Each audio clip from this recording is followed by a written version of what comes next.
Sir, even before we start, thank you so much for accepting this invitation. It means a lot to us. Thank you so much. Somashri, we have a minute and then we can start. Sure. And I would request all the panelists to be on video and have, so that all of us, I would like to introduce Sir to all of them before we start. Himanshu, you can also be on video, please. Himanshu. So, sir, I'm Chitra. I'm the founder of Space to Grow, which is a consulting firm, and Somashri would have introduced the organization to you. We have Anuj, who's the co-founder of the organization. Hello, sir. Hello. Yeah. And Somashri and Himanshu are like the leads in the organization. So we are a startup, small organization. So it's absolutely four of us running it all together. So we four are part of the team. And we have Ravina and Joanna. Both of them are the trainers for today. Okay. Very coincidentally, have worked with Joanna in the past in the anti-human trafficking issues, and she's also worked with victims of riots in Gujarat as well, and has an immense experience both as aftercare and as a lawyer as well. So she's really been extremely effective in the space, and she's joined us. Ravina, again, have had the opportunity when we started this organization. She's been interning and supporting us for over 6 months now. And though she started to intern, now she's also a trainer and she's been training all of us as well. So Ravina is doing her PhD in the issue of, human trafficking, sir. Okay. Yeah. So that's the small team. And then, of course, we have all the participants. Great. Okay. Over to you, So- Somashri. Sorry, sir. Yes, you were saying Yeah. something. I think I would prefer because I think as I spoke to Somshi, most of the participants are from those who are Jharkhand. being trained. They're from Jharkhand. So I think I should prefer to use Hindi as a medium. Yes, sir. Yes, sir. And the Delivery. training also is in Hindi. Okay, sure. Hindi and English mixed, so that we don't really mess up some important relevant words Sure, by sure. translating them. So Right. yeah. So thank you, sir. Over to you, Somashri. Thank you नमस्कार, आप सभी का स्वागत है हमारे इस webinar में, जो कि मानव तस्करी को खत्म करने के लिए एक प्रयास है। मेरा नाम सोमश्री है और मैं इस सेशन की मॉडरेटर हूँ। आज का सेशन को आगे बढ़ाते हुए इस सेशन को और इफेक्टिव करने के लिए हम लोग आपसे कुछ रिक्वेस्ट करेंगे। आप काइंडली इस इंस्ट्रक्शंस को फॉलो कीजिएगा। ट्रेनिंग के दौरान आप म्यूट पे होंगे, तो आपका अगर कोई प्रश्न हो तो चैट बॉक्स में डालिए। हमारे ट्रेनर्स और टीम मेंबर्स उसका उत्तर देने का पूरा कोशिश करेंगे। सेशन के दौरान कुछ पोल्स होंगे। आप सबको रिक्वेस्ट है कि आप वो पोल में भाग ले। ये हमारे इस विषय पे हमारी समझ को समझने में और ज्यादा बेटर रहेगा। जानकारी जो हमें मिला है इस ट्रेनिंग के दौरान, वो समझने में हमारे लिए इजी रहेगा कि कितना आपका ग्रास्प हुआ है। अब मैं चित्रा मैडम को हैंड ओवर करूंगी, जो स्पेस टू ग्रो की फाउंडर है। Over to you Chitra. Thank you Somshree. बहुत बहुत स्वागत है आप लोगों का इस ट्रेनिंग सेशन में। और हम काफ़ी लोगों से पहले मिल भी चुके होंगे हमारे जो पहले ट्रेनिंग्स जो हमने जुलाई में करे थे उसके दौरान। बट हमें बहुत खुशी होती है कि जो पहला ट्रेनिंग हमने किया था, हमने स्पेस टू ग्रो से किया था। बट ये वाला जो ट्रेनिंग है वो हमने झारखंड स्टेट के साथ पार्टनरशिप में किया है, लाइवलीहुड प्रमोशन सोसाइटी। और उसका बहुत बड़ा श्रेय जाता है हमारे पार्टिसिपेंट्स को, जिन्होंने बहुत ज़्यादा उत्सुकता दिखाया है इस ट्रेनिंग प्रोग्राम के लिए, पिछली बार और इस बार भी। सो बहुत बहुत धन्यवाद आप लोगों का जुड़ने के लिए, anti human trafficking prevention work में काम करने के लिए। काफी लोग जानते होंगे, बट कुछ लोग जो नहीं जानते हैं उनके लिए मैं रिपीट कर रही हूँ। अगर मेरा रिपीटेटिव लगे तो मुझे माफ करिएगा। स्पेस टू ग्रो एक सोशल इम्पैक्ट एक्सेलरेटर है और हम लोग पूरे इंडिया में जिस तरीके से काम करते हैं वो ये है कि हम donors, investors, startups, non profit और कम्युनिटी बेस्ड ऑर्गेनाइजेशंस के साथ काम करते हैं। हमारा जो मूल उद्देश्य है वो ये है कि हम किसी भी तरह कम्युनिटी बेस्ड ऑर्गेनाइजेशंस को इस तरीके से स्ट्रेंथन करें, वो चाहे मानव तस्करी पे हो या फिर लाइवलीहुड्स पे हो या एजुकेशन पे हो, ताकि जो लास्ट माइल जो इम्पैक्ट देते हैं कम्युनिटी बेस्ड ऑर्गेनाइजेशंस, उन पे बहुत ज्यादा फोकस हो और उनको बढ़ावा दिया जाए। वो हमारा मूल उद्देश्य है। ये जो ट्रेनिंग प्रोग्राम है, ये हमारा तीसरा लेवल ट्रेनिंग प्रोग्राम है इस सेकेंड राउंड जो हमारा चालू हुआ था पिछले महीने उसका। और इसमें हम अगेन ह्यूमन ट्रैफिकिंग को किस तरीके से प्रिवेंट किया जा सकता है गांव में, शहर में, कहीं पे भी, उसको समझना चाहते हैं।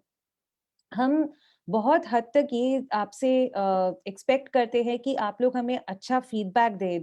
जो भी आपको लगता है गैप्स लगते हैं ट्रेनिंग में या फिर कुछ नहीं कवर होता है, उसके लिए जो भी सजेशंस होंगे वो दीजिए, क्योंकि हम हमारे पार्टनर आईजेएम के साथ एक मोबाइल बेस्ड ऐप डिजाइन कर रहे हैं, जिससे हम चाहते हैं कि हर एक व्यक्ति ना ना ना सिर्फ कुंती डिस्ट्रिक्ट या लोहरदगा डिस्ट्रिक्ट या झारखंड का, बट पूरे देश में जितने भी नागरिक हैं वो बिल्कुल जान जाएं कि ह्यूमन ट्रैफिकिंग के इश्यूज पे किस तरीके से प्रिवेंट किया जा सकता है और किस से सहायता ली जा सकती है इस मानव तस्करी को रोकने के लिए। अब ज्यादा समय ना लेते हुए मैं आज के जो कीनोट स्पीकर हैं उनको इंट्रोड्यूस करना चाहती हूँ। हमारे साथ आज जो हमारे कीनोट स्पीकर हैं, काफी लोगों ने सुना होगा, स्पेशली उनके अमेजिंग काम जो उन्होंने किया है, श्री आशुतोष शेखर हैं। And Ashutosh ji is the serving SP of Khunti district and former SP रह चुके हैं रूरल रांची और धनबाद के। सर 2014 के आईपीएस ऑफिसर हैं और हम बस ये बोलना चाहते हैं सर कि ह्यूमन ट्रैफिकिंग प्रिवेंशन में जो आपका जो रोल है एज अ लॉ एनफोर्समेंट वो इतना ज्यादा है, और हम बस चाहते हैं कि इस माध्यम और दूसरी तरफ से लॉ एनफोर्समेंट की ट्रेनिंग या फिर किसी भी तरह का पार्टनरशिप करते हुए आपके साथ हम चाहते हैं कि हम काम करें इस इशू पे और प्रिवेंशन पे बहुत ज्यादा फोकस करें। Thank you so much, sir, for taking out time. I know you very busy, but आपने जो हमारे लिए time निकाला इस training के लिए, it means a lot to us and our participants, sir. So over to you, sir. Please share your thoughts on this issue and आगे कैसे लेके जाएं हम इसे. आप please उस पे थोड़ा सा focus करके बात करिएगा. Thank you so much, sir. Thank you so much for giving me this opportunity to interact with your entire team, and apart from all the participants who are joining from different parts of Jharkhand. I think I have around 20 minutes to share my views or my thoughts with you. What I propose is that for about 15 minutes we can discuss, and maybe in the remaining 5 minutes we can take up few questions or queries if somebody has quickly to answer. And even in between, if somebody has a query or a question, then he or she can definitely ask for clarification and whatever clarification they need, and I'll be happy to try to in whatever best capacity which I could address that query. So I hope that would be good enough for all of us to start with. Yes, sir, absolutely. So जिस तरीके से sir बोल रहे हैं, participant से request है कि आपके कोई भी क्वेश्चंस हो सर के लिए, आप चैट बॉक्स पे डाल दीजिए और सर के सेशन के बाद हम वो क्वेश्चन सर को पूछ लेंगे ताकि आपको उत्तर भी मिल जाए उन क्वेश्चंस का. Thank you so much. Over to you sir. Thank you. So the way I have tried to kind of structure this talk is around the kind 4 areas or 3 areas I would say. पहला जो मुख्य रूप से जो हम लोग की आज की टॉपिक का कंसर्न है कि as a first responder human trafficking में जो डिफरेंट एजेंसीज इन्वॉल्व हैं to prevent and to address the issue of human trafficking कि हमारा रोल क्या हो सकता है। दूसरा जो एक बेसिक इंट्रोडक्टरी पोर्शन है कि ह्यूमन ट्रैफिकिंग के रीजंस क्या हैं, specially in context of Jharkhand जो हम लोग देखते हैं कि यहाँ जो ट्रैफिकिंग के इश्यूज हमारे सामने आते हैं उसमें जो प्राइमरी रीजंस होते हैं वो क्या-क्या हैं। गवर्नमेंट की तरफ से क्या इंस्टीट्यूशनल मैकेनिज्म अभी आज की डेट में रखी गई है, उसमें जो इंस्टीट्यूशनल मैकेनिज्म है उसमें हमारा रोल क्या है और सिविल सोसाइटी के दूसरे मेंबर्स का क्या रोल हो सकता है। और उसके अलावा कुछ जो हमारे एक्सपीरियंसेस रहे हैं और हम लोगों ने जो रिसेंट पास्ट में जो इनिशिएटिव्स लिए हैं, स्पेशली इन दिस एस्पेक्ट, तो उसके बारे में भी I will try to touch upon. हाँ, तो सबसे पहली चीज़ जो लोग आज डिस्कस कर सकते हैं वो पहली चीज़ की मानव तस्करी इतनी बड़ी जो समस्या है, विश्व के स्तर पे भी है और भारत के स्तर पे भी है। उसका मुख्य कारण या उसके मुख्य बिंदु क्या है? जो सबसे बड़ी रीज़न स्पेशली खूंटी, लोहरदगा, गुमला या झारखंड के अन्य जिलों में हम लोग को देखने को मिलता है। और जो लोग इससे प्रभावित होते हैं, उनकी जो बैकग्राउंड है या उनकी जो कंडीशंस है, वो एक अलग पॉकेट में उनको रख सकते हैं। तो सबसे बड़ा जो रीज़न है ह्यूमन ट्रैफिकिंग का या मानव तस्करी का, विशेषकर झारखंड के परिप्रेक्ष्य में, जो हम लोगों ने अभी तक I would not say that this is based on any empirical study, but this is more of an observation कि मेजॉरिटी जो इससे अफेक्टेड है फैमिलीज, वो उनकी सोशियो इकोनॉमिक कंडीशंस बहुत खराब होती हैं। स्पेशली जो इस क्रूरतापूर्ण जो ये पूरी प्रक्रिया है मानव तस्करी की, जिसमें बच्चियों को या महिलाओं को यहाँ से ले जाकर विशेषकर जो हमारे मेट्रोज हैं, चाहे दिल्ली हो, गाजियाबाद हो, नोएडा हो, गुड़गांव हो या बॉम्बे, सूरत हो या अन्य जो बड़े शहर हैं, उनमें यहाँ से लेकर जाया जाता है और वहाँ पे उनसे विभिन्न प्रकार के काम लिए जाते हैं। तो इसमें जो सबसे बड़ा ड्रॉबैक है या जो सबसे बड़ा रीज़न है, specially in context of Jharkhand, एक तो कि जो ऐसी फैमिलीज़ हैं, उनकी सोशियो इकोनॉमिक कंडीशन इतनी खराब है कि वो बेसिक चीज़ें अफ़ोर्ड नहीं कर पाती हैं और इसलिए उनको जब लगता है कि फैमिली का कोई भी मेंबर वो आराम से जाके और अगर वो 4000 5000 रुपए भी कमा सकता है या 3000 4000 रुपए भी कमा सकता है, तो उनके लिए वो बहुत बड़ी बात होती है और इसलिए easily fall into that trap. That is one of the main reasons for it. और उसके अलावा जो सेकंड हम लोग को सबसे ज़्यादा परेशानी समझ में आती है या जो सबसे बड़ा कारण समझ में आता है, वो है उनको अपनी मतलब अपनी राइट्स की जानकारी बिल्कुल ही नहीं है। मिनिमम वेजेस क्या हो सकते हैं, किस कंडीशन में उनको काम करना चाहिए या जो यहाँ से लेके जाती है, उसके साथ उनकी क्या कॉन्ट्रैक्ट्स हो सकते हैं। दिल्ली में जाके या बॉम्बे में जाके उनको किस तरह की फैसिलिटीज़ मिलनी चाहिए। इसकी जानकारी का इसकी मतलब पूरा ही अभाव रहता है, जिसकी वजह से जो बेनिफिशियरीज़ यहाँ से बेनिफिशियरी बन के जाते हैं कि they will get employed somewhere,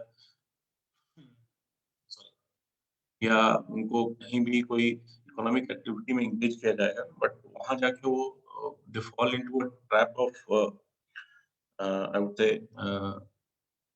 uh, they fall in a trap in which they're not even able to earn about 2 to 3,000 rupees per month, क्योंकि जो मेजर पैसा है वो हमेशा जो इसमें मिडिलमैन होता है या जो एजेंसी इन्वॉल्व होती है इनको वहाँ यहाँ से मेट्रोज में ले जाने में उनके पास चला जाता है और they keep the major chunk. और इससे रिलेटेड ही जो तीसरी चीज जो हम लोग को लगती है जो सबसे क्रिटिकल है यहाँ पे कि एक जो बेसिक एजुकेशन और बेसिक लिटरेसी की जो अभाव है, वो एक बड़ा फैक्टर है जिसकी वजह से लोग जो एजेंट्स इसमें इन्वॉल्व होते हैं उनसे क्या उनको डिमांड करना चाहिए या उनसे उनको क्या जानकारी प्राप्त करनी चाहिए, जाने के समय ही वो नहीं मिल पाती। तो स्थिति ओवरऑल ये रहती है कि जो फैमिली है जिससे मोस्टली ये बच्चियाँ जाती हैं या जो महिलाएँ हैं specially young women in the age group of around 18 to 23, 24, 25 age group, जब ये ट्रैवल करती हैं मोस्टली मेट्रोस में, तो इनको ये जानकारी नहीं होती कि हमको वहाँ जाके किस तरह का स्पेस मिलेगा रहने के लिए, हमारी क्या वर्किंग आवर्स होंगी या हमको किस तरह का रेम्युनरेशन मिलेगा। इन वजहों से ये लोग ज़्यादा परेशान रहते हैं और ओवरऑल इसकी वजह से अ, ये एक ऐसा विशियस साइकिल बनता है, एक ऐसा साइकिल बनता है जिससे ये लोग कभी भी बाहर निकल पाने की स्थिति में नहीं रहते। कि जो इनकी एक्सपेक्टेशन होती है और जो रियलिटी होती है वहाँ पहुँचने के बाद उसमें बहुत ही ज़्यादा अंतर होता है। एक और हम लोगों ने जो देखा है स्पेशली कुछ केसेज़ में, नॉट से कि सभी केसेज़ में बट कुछ केसेज़ में ये भी रहा है इसमें जो माइनर लड़कियाँ गई हैं या इवन जो लड़कियाँ 18-19 साल के एज को अटेन उनके साथ अपार्ट फ्रॉम फाइनेंशियल और फिजिकल जो एक्सप्लॉयटेशन है उनका, उसके साथ-साथ उनका सेक्सुअल एक्सप्लॉयटेशन भी होता है और जिसकी वजह से वो बहुत सारी ऐसी केसेस हम लोग के सामने आते हैं, जिसमें वो वहाँ लोकली पुलिस को अप्रोच नहीं कर पाती या अपने फैमिली से भी कॉन्टैक्ट नहीं कर पाती। तो उनकी जो व्यथा है या उनकी जो परेशानी है या जिस परेशानी से वो गुज़रती हैं, वो किसी से वो शेयर नहीं कर पाती। ऐसे भी केसेस हम लोग के सामने रहे हैं जिसमें जो एजेंट्स हैं या जो लोग यहाँ से लोकल उनके नोन टू हैं वो वहाँ लेके जाते हैं और वहाँ किसी और के हाथ में बेच देते हैं और 30-40 हज़ार रुपए में भी बेचने के केसेस हम लोग के सामने आए हैं। 30-40 हज़ार रुपए लेकर किसी बच्ची को या किसी महिला को बेच दिया उन लोगों ने और फिर उससे जो काम लिया जाता है वो बहुत ही फिजिकली डिमांडिंग होता है और ना ही उसका कोई इकोनॉमिक रिटर्न होता है और फैमिली भी बहुत दिनों तक परेशान रहती है अपनी वार्ड्स के पास या अपने जो जिन लोग को उन्होंने भेजा है मेट्रोज़ में उनसे उन तक पहुँचने में।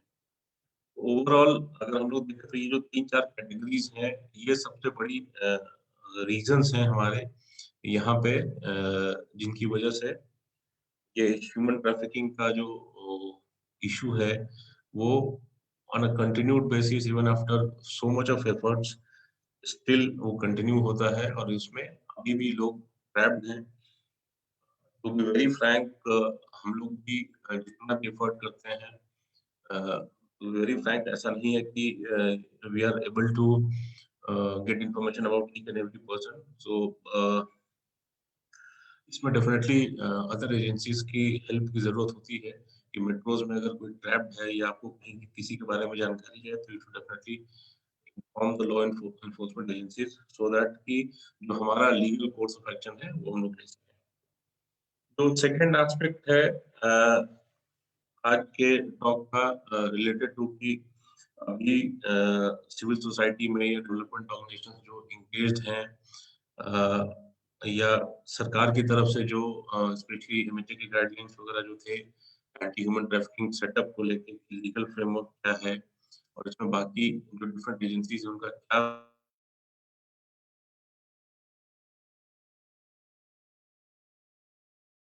क्या वो ऑलरेडी अवेयर की जो एमएचए की तरफ से स्पेशली जो सेलेक्ट डिस्ट्रिक्ट्स हैं झारखंड की अ, उसमें anti human trafficking units establish हुई थी। खूंटी में we have a full fledged anti human trafficking unit. Apart from that हमारे जो 10 फील्ड थाने हैं, उन सभी में हम लोगों ने एक वुमेन हेल्प डेस्क ऑपरेशनल रखा है। वुमेन हेल्प डेस्क का मेन यही है कॉन्सेप्ट कि एक अप्रोच स्पेस रहे हर थाने में जहाँ पे कोई भी महिला या कोई भी बच्ची apart from reporting of sexual crimes, they can also very well feel free to approach, even the families can feel free to approach in case of they see any issues related to human trafficking or any issue related to women's safety. तो अभी जो field level पे functional aspect है जो हमारा district level पे है, जो थाने हैं, थानों के साथ हमारा एक वुमेन हेल्प डेस्क रहता है, और डिस्ट्रिक्ट लेवल पे हम लोगों का एक ऑपरेशनल एचटीयू होता है, anti human trafficking unit, is led by sub-inspector or inspector rank officer. So we have a lady officer here in Koti.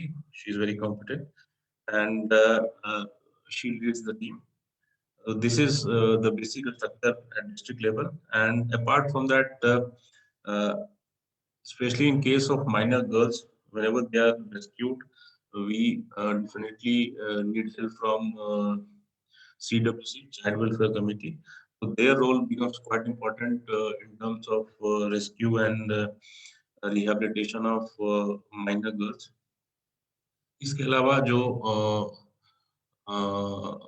Women shelter homes हैं या जो इस तरह की एजेंसीज हैं जहाँ पे ऐसी महिलाओं को या बच्चियों को जिनको अपने घर में रहने में सेफ्टी या कोई और कंसर्न है, तो उनको फिर हम लोग शेल्टर होम्स में रखते हैं, और ये भी एक इम्पोर्टेंट एस्पेक्ट है या इम्पोर्टेंट पिलर है जो overall rescue and rehabilitation process में एंगेज है। तो ये एक बेसिक स्ट्रक्चर हो गया जो आज की डेट में ऑपरेशनल है। इसके अलावा जो हमारा इंटेलिजेंस विंग है उसमें भी हम लोग कोशिश करते हैं कि जो भी इंफॉर्मेशन हम लोग को डिफरेंट पार्ट्स ऑफ डिस्ट्रिक्ट से या इवन मेट्रो से भी we seek information through Childline और through other agencies as well, और जहाँ से भी हम लोग को इंफॉर्मेशन मिलती है accordingly we act upon those inputs. अब एक जो और एस्पेक्ट है which you wanted especially to touch upon was कि as a civil society organization or as a development organization engaged on the ground, especially in say Jharkhand or in areas where there is actual need of reaching out to people and making them aware about how they need to go about their life, or how to need to go about different aspects of their life. So, what I foresee in terms of role of a civil society organization or any development organization, especially मानव तस्करी के संबंध में, तो एक तो पहला मेरे हिसाब से किसी भी डेवलपमेंट ऑर्गेनाइजेशन के लिए जो जरूरी है काम, वो है अवेयरनेस क्रिएट करना। सरकार के स्तर से या जो सरकारी एजेंसीज हैं उनकी आउटरीच डेफिनेटली है, बट कहीं न कहीं जिस तरह से प्रोग्राम्स डिजाइन होते हैं या इम्प्लीमेंट होते हैं, उसमें अवेयरनेस पार्ट बहुत हद तक मिस होता है, और I definitely see there is a critical role for civil society organizations that you can very well pitch in that part, and once मतलब एक बार जब लोग अच्छी तरह से इसमें अवेयर होंगे अपने राइट्स के बारे में, अपनी रिस्पॉन्सिबिलिटीज के बारे में, और वहाँ पे अगर कहीं कोई यहाँ से काम करने जा रहा है तो उसकी क्या मतलब फाइनेंशियल एस्पेक्ट होंगे, उसकी क्या लॉजिस्टिकल एस्पेक्ट्स होंगे, और बाकी जो चीजें हैं, तो ये एक इम्पोर्टेंट एरिया है जो मेरे हिसाब से सिविल सोसाइटी ऑर्गेनाइजेशन के लिए बहुत जरूरी है। दूसरा, एज अ फर्स्ट रिस्पॉन्डर जब हम लोग के पास हम लोग किसी को रेस्क्यू करके लेके आते हैं, तो उनका रिहेबिलिटेशन प्रोसेस है, उसमें बहुत लड़कियों के साथ ऐसी परेशानी होती है या महिलाओं के साथ कि उनकी एजुकेशन बहुत अच्छी नहीं है, कुछ लोग 6th ड्रॉप आउट हैं, कुछ लोग 8th ड्रॉप आउट हैं, majority of them are not even 10th pass out, और in terms of skill development उनके पास कोई स्पेसिफिक स्किल नहीं है अपार्ट फ्रॉम कि वो हाउसहोल्ड लेवल पे जो काम करती हैं as a maid, majority of them work as a maid in well to do families in metros. तो स्किल डेवलपमेंट और लिटरेसी का एक ऐसा पोर्शन है which can very well be taken up by civil society organizations. Skill development में जैसे जब majority ये जो रेस्क्यू होके आती हैं बच्चियां या महिलाएं, उनका exposure already as a housemaid रहता है, या उनको आराम से वो घरों में काम करती हैं, मेड का काम करती हैं, तो civil society organizations can very well take up this responsibility of skilling them, not into a different or a new trade, I would say, but जो वो पहले से करती आ रही हैं, अगर उन्हीं को बेटर ऑर्गेनाइज किया जा सके और उनको बेटर ट्रेनिंग देके बेटर प्लेटफॉर्म दिया जा सके, जिसमें they have their awareness about their rights और उनकी क्या फाइनेंशियल गेन्स हो सकते हैं या क्या whatever would be their financial output, और वो skill development would be really helpful in terms of equipping them to maintain their good life in the metro, because जो हम लोगों ने केसेस देखे हैं कि अगर हम उनको यहाँ लेके आके रखते हैं और हम उनको यही कहते हैं कि आप यही कंटिन्यू करो, यही कोई इकोनॉमिक एक्टिविटी लो, और उसमें बहुत सारी ये परेशानियां होती हैं कि यहाँ पे वो इकोनॉमिक अपॉर्चुनिटी उनको नहीं मिल पाती, और एस्पिरेशनली भी बहुत लोगों को लगता है कि जब हम दिल्ली रह के आ चुके हैं तो फिर हमको दिल्ली जाना है या फिर से हमको बॉम्बे जाना है, तो फिर वो यहाँ पे लोकली कंटिन्यू करने में सक्षम नहीं रहती। साथ ही कभी-कभी जो सोसाइटी के प्रेशर्स हैं या गाँव में इस तरह की बातें होती हैं, तो वो भी एक एस्पेक्ट होता है जिसमें वो लोग लोकल लेवल पे कंटिन्यू नहीं करना चाहते। तो स्पेशली आफ्टर रेस्क्यू जो रिहेबिलिटेशन का प्रोसेस है, that is something which is really critical, and I think there is a significant role for development organizations to engage in that area, and maybe I would say first is to organize them and maybe then engage in skill development, and then that would help in their mainstreaming in the long run.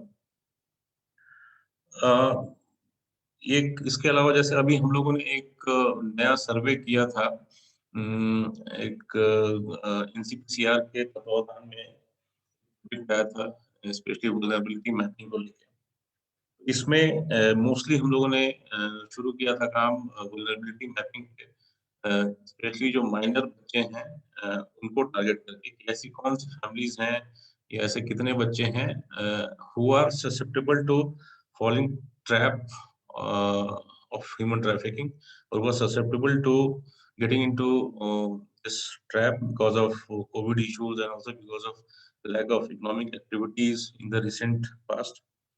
तो overall हम लोगों ने around 4000 बच्चों को identify किया था, 4000 families in identify किया था कोटी में। तो आवर मोटो वाज कि अब उन आइडेंटिफाइड फैमिलीज को फिर हम लोग जो गवर्नमेंट स्कीम्स हैं, चाहे वो नरेगा हो या इंदिरा आवास योजना हो या बच्चियों के लिए जो कन्यादान योजना हो या उनकी पढ़ाई के लिए सुकन्या समृद्धि योजना हो, तो ये जितनी भी डिफरेंट गवर्नमेंट स्कीम्स हैं, उस फैमिली को टारगेट करके हम लोग वो स्कीम को पुश करें, और सो दैट कि ये जो वल्नरेबल ग्रुप है ये मेंटेन हो, ये एज इट इज इसकी जो इकोनॉमिक वल्नरेबिलिटी है उसको हम कर्टेल कर सकें, इनको बेटर एजुकेशन दी जा सके, और we should in a way help them to get away from this trap of human trafficking. और एक जो यहाँ सबसे ज्यादा चीजें देखने को मिली हैं कि मोस्टली जो लोग इन्वॉल्व रहे हैं इस तरह के केसेस में या जो चैनल के थ्रू वो लोग इस ट्रैप में फंसे हैं, डेफिनेटली कहीं ना कहीं उनके कोई रिश्तेदार या उनके गांव के ही कोई लोग रहे हैं या नोन टू लोग रहे हैं जिनके माध्यम से ये लोग ह्यूमन ट्रैफिकिंग के ट्रैप में गए हैं। तो एक ये जो एक्सरसाइज थी हम लोग के डिस्ट्रिक्ट लेवल पे, दिस वाज रियली हेल्पफुल। अब हमारे पास जो नेक्स्ट स्टेप है कि इन फैमिलीज को टारगेटेड करके इनको जो भी गवर्नमेंट स्कीम्स हैं और जो इकोनॉमिक अपॉर्चुनिटीज हम दे सकते हैं वो कितना हम लोग बेटर मैनर में इनको प्रोवाइड कर सकते हैं। एक ये हम लोग का टारगेट था जिसको हम लोग अभी परस्यू कर रहे हैं डिस्ट्रिक्ट लेवल डिस्ट्रिक्ट एडमिनिस्ट्रेशन के साथ। और उसके अलावा जैसे खूंटी में, सिमडेगा में और आसपास के एरियाज में जो हम लोग की रेटिंग थी कि स्पोर्ट्स एक्टिविटीज बहुत अच्छी हैं, स्पेशली हॉकी में छोटी-छोटी लड़कियां भी, बच्चियां भी, they are really interested into it. तो डिस्ट्रिक्ट एडमिनिस्ट्रेशन के साथ हम लोग कोशिश कर रहे हैं कि rather than giving them onto their own to continue with sports activities, तो हम लोग का ये प्लान है कि ऐसे जो वल्नरेबल फैमिलीज हैं वहाँ पे टारगेटेड बच्चियों को हम लोग स्पोर्ट्स की ट्रेनिंग दी ताकि उनका भविष्य थोड़ा सा इम्प्रूव करे और बेटर अगर हम उनको एजुकेशन के साथ अटैच कर सके, स्पेशली कस्तूरबा विद्यालय के साथ, और उनको अगर हम लोग स्पोर्ट्स की ट्रेनिंग देके उनको एक अच्छा प्लेटफॉर्म दें अपनी लाइफ को और आगे ले जाने का, तो एक ये एस्पेक्ट है जिस पे हम लोग काम कर रहे हैं। And I think this would be really helpful in the long run, but let's see how it shapes out. तो मेरी तरफ से I think I have taken much more than what I was expected to, but this is from my side, and I'm open to any questions, any queries, if any one of you have. This is from my side. Thank you so much. Thank you so much for your patience. Thank you. Thank you so much sir. Participant से request है, अगर कोई भी question है आप message कर दीजिए, type कर दीजिए चैट बॉक्स पे, या फिर कोई पूछना चाहता है तो आप हम हमें बता दीजिए, raise your hand and we'll unmute you for the question.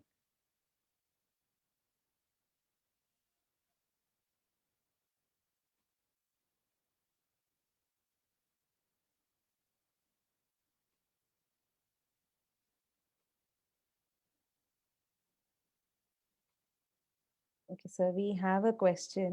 Ramesh has sent. Sir, I think you can also see the question. This is Ramesh Naik, sir, and we are closely working with Ramesh and the team. And this is a case of a traffic survivor from Sode village of Rania block. She was trafficked years back to Haryana, placed in a doctor's house. She was on the 5th floor. 2 rods are fixed on her spine. Before 2 weeks, we got a note during the field visit about her. When I visited her, came to know that 1 rod is already out of her spine. I traced out it along with the SHE women. I request if you can help any treatment so that doctors can treat her seriously. So Ramesh, इसमें अगर ये भी आप बता पाएँ कि इसको rescue किया गया था कि did she come back on her own? You can unmute yourself, Ramesh.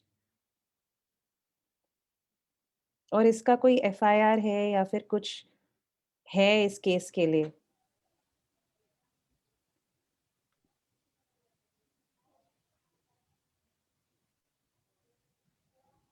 Ramesh, आपकी आवाज नहीं आ रही है। जी, गुड मॉर्निंग, हेलो। हाय रमेश, हाँ बोलिए। हाँ, नमस्कार सबको। ये एक्चुअली अपने से इसका जो ट्रैफिकर है वो अभी भी बाहर घूम रहा है। मैं जब इसको काउंसलिंग किया था तो उसने उसका नाम बताने का इनकार किया था। अभी तक एक ही बार उसका काउंसलिंग कर पाए हैं। तो वो जिससे बता रही थी कि वहाँ हरियाणा जाने के बाद वो 3 महीना काम की थी और 3rd मंथ में ही एक बार छत में गई थी और वहाँ से कपड़ा पसार रही थी, तो वो बोलती कि चक्कर आया, मैं गिर गया। पता नहीं, मे भी उसका सच्चाई कुछ और हो। तो जैसे वो गिर गई थी उसके बाद उसको इलाज करवाया उन्होंने हॉस्पिटल में वहाँ हरियाणा में, और उसका दोनों जो रॉड लगा हुआ था उसका स्पाइन टूट गया था। तो दोनों रॉड लगा था, एक रॉड तो निकल गया है और एक रॉड और जो है वो बाहर से दिख रहा है। तो वो जैसे बता रही थी कि वो जो ट्रैफिकर था वो बाद में फिर उसको लेने के लिए गया था और ला करके घर में छोड़ दिया। और उसका एवज में जो उसका वेज था वो वेज उसको नहीं मिला। उसको बोला गया कि तुम्हारा जो वेज था उसमें तुमको इलाज कराया गया है। देन उसका 6 साल हो गया, 6-7 साल हो गया और उसको घर में कोई उसका भाई जो था, उसका माँ बाप तो नहीं है। भाई उसको शादी करने के बाद उसको अलग कर रख दिया और उसका स्थिति इतना खराब हो गया था कि अभी वो 21 साल की है कि उसको चल फिर नहीं पा रही थी। अभी तो फिलहाल चल रही है लेकिन थोड़ा झुक गई है। तो मैं जैसे उसको उसने देखा, नेक्स्ट डे ही उसको हम लोग महिलाओं के साथ बात करके डिप्टी कमिश्नर के साथ बात किए, यहाँ लेकर के आए, सर को दिखाया, सर को रिक्वेस्ट किया कि सर इसको कुछ इलाज किया जाए। तो सर ने तुरंत उसका राशन कार्ड बनवाया, उसका गोल्डन कार्ड बनवाया, सिविल सर्जन से मिलवाया यहाँ पे और उसको रेफर कर दिया रिम्स में। तो 2-3 दिन बाद, क्योंकि उसका कोई है नहीं, तो महिलाएं सब एक साथ मिल करके उसको रांची रिम्स लेकर गए हैं। अभी वहाँ पे हम लोग उसको देख रहे हैं, बट करीब 4-5 दिन हो गया, थोड़ा रेस्पॉन्स वहाँ कम मिल रहा है। और कल फाइनली शाम में उसका सारे रिपोर्ट्स आ गए हैं। डॉक्टर कह रहे हैं कि सारे रिपोर्ट्स देखने के बाद हम लोग करेंगे इसका, और सर्जरी करने के लिए थोड़ा डर रहे हैं सब कोई, क्योंकि उनको लग रहा है कि अगर वो रॉड निकाल देंगे तो कहीं उसका बॉडी पैरालाइज ना हो जाए। और कहीं मतलब कुछ बोल रहे थे कि उस लोग की 2-3 डॉक्टर बोले कि शायद यहाँ पे उसका इलाज नहीं हो पाए, उसको दिल्ली रेफर करना पड़ सकता है। तो बात ये था कि उसका दो चीज़ आ रहा है सवाल कि एक तो जो डेली वेज था वो तो कंपनसेशन जो था उसको तो बाद में हम क्लेम कर सकते हैं, लेकिन बड़ी अभी फर्स्ट उसको जिंदा रखना है। तो इसके लिए थोड़ा सा अगर एडमिनिस्ट्रेशन तरफ से कुछ सपोर्ट हो पाता, क्योंकि सर तो कह दिए थे उस दिन कि जितना भी इसका खर्च होगा हम लोग एडमिनिस्ट्रेशन की तरफ से देंगे, बट अगर कोई एक रिटर्न में ऐसा या कोई यहाँ से कोई रिप्रेजेंटेटिव वहाँ पे विजिट कर लेता तो शायद डॉक्टर लोग थोड़ा सा रेस्पॉन्स अच्छा करते, क्योंकि वहाँ पे हमारे महिलाएं ही हैं और स्टेट ऑफिस से हमारे नीलेश सर भी बीच बीच में जा रहे हैं, मैं भी गया था उस दिन। बट वहाँ पे एडमिनिस्ट्रेशन जो रिम्स का एडमिनिस्ट्रेशन वो सुन नहीं रहा है सही से, उसको सीरियसली ले नहीं रहा है, क्योंकि ट्रैफिक केस है और कोई है नहीं बोल के शायद उस तरह से इग्नोर कर रहे हैं। मैं इसलिए सर मैं चाह रहा था सर से कि अगर कुछ ऐसा सपोर्ट हो पाता आपके तरफ से सर प्लीज, तो अच्छा होता उसके लिए।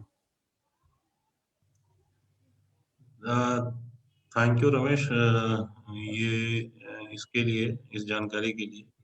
हम लोग अपनी तरफ से एक टीम भेजते हैं वहाँ रिम्स में, चेक करवा लेंगे हम लोग क्या सपोर्ट कर सकते हैं, ठीक है। तो डीसी साहब से भी बात हुई, कर लेंगे हम लोग की उसमें, और हम लोग क्या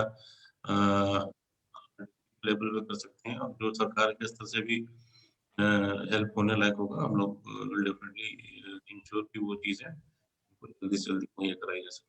ओके, थैंक यू इसलिए सर। आप लोग निश्चिंत रहिए, हम लोग अपनी तरफ से भी एक टीम वहाँ। Thank you sir. सर एक चीज़ और देखने को आ रहा है सर, यहाँ पे मोस्टली केसेस जो आ रहे हैं हमारे ग्राम संगठन में महिलाओं का, वो 8 साल 10 साल 20 साल पुराने केसेस होते हैं, क्योंकि वो लोग पहले से थाना कभी गए ही नहीं है। तो ऐसा केस में सर एक बार मैं एस2 थाना प्रभारी से भी बात किया था, तो वो बोले कि जितना भी केसेस हैं सब एस2 थाना में ही लेकर के आना होगा। तो सर अगर लोकल थाना में, क्योंकि सर वो दूर है सौदे इलाका जो है, तो वो लोग तो यहाँ खुटी नहीं आ पाएंगे। बहुत माने अगर बहुत लोग को मोबिलाइज करेंगे तो 10 में से 1-2 हो सकता है आ जाए। उसमें कोई दिक्कत नहीं है, उसमें आराम से जो भी है ये पहले लोकल थाने में चले जाए, उससे कोई दिक्कत नहीं है, ओके ठीक है सर। ना। Okay sir. लोकल थाने में चले जाए, हम लोग उस हिसाब से एचक्यू की टीम को हम लोग वहाँ भेज देंगे, उसमें कोई दिक्कत ओके सर, थैंक यू नहीं है। सर। पहले और जाके अपने लोकल थाने में कॉन्टेक्ट करें, network को। Okay sir, thank you sir. और रमेश जी, ये केस एक बार हम लोग और डिस्कस कर लेंगे, और मुझे लगता है कि दिल्ली में भी, हरियाणा में भी अगर हमको इसको फॉलो अप करना पड़े, या फिर यहाँ पे कुछ एफआईआर अगर पहले से हुआ है नहीं हुआ है, अगर फॉलो अप करना है, हम लोग किसी लोकल संस्था जो एएचटी पे काम करती है उनके साथ हम काम करके इस केस को रिवाइव कर सकते हैं। जी, वो अभी काफी डर रही है उसका नाम बताने हाँ, के लिए। अभी और नहीं, जी अभी जी अभी आई थिंक सबसे बड़ा महत्वपूर्ण रोल होता है एक सोशल वर्कर का या फिर काउंसलर का। सो जी आई थिंक थोड़ा सा अगर उसको समय दिया जाए और कॉन्स्टेंटली कोई जाके उससे बात करे, और पहले तो मतलब उसकी जो हालत है उसको ठीक करे, उसके बाद अगर केस को आगे लेके जाना है तो we should definitely look at justice also in this case. Yeah thank you. Sir, there aren't any other questions, so I won't take too much of your time. I just wanted to summarize some of the points. Sir, thank you so much. आपने, I mean, I think the most fascinating thing जो था आपके session का was, you know, I'm a social worker by profession and a lot of us are social workers. लेकिन as a SP, you spoke like a social worker. You really didn't speak like a SP, you know. So I think that's really phenomenal, sir. And I think that's वही चीज चाहिए होती है law enforcement में, कि मतलब if we can understand victims के sense को, victims के approach को, victim centric बन जाए अगर law enforcement, so then justice is not delayed ever. It will happen very soon. So I think thank you so much for bringing the social worker perspective of a SP from Kunti, sir. I think that's Thank you so really much. amazing.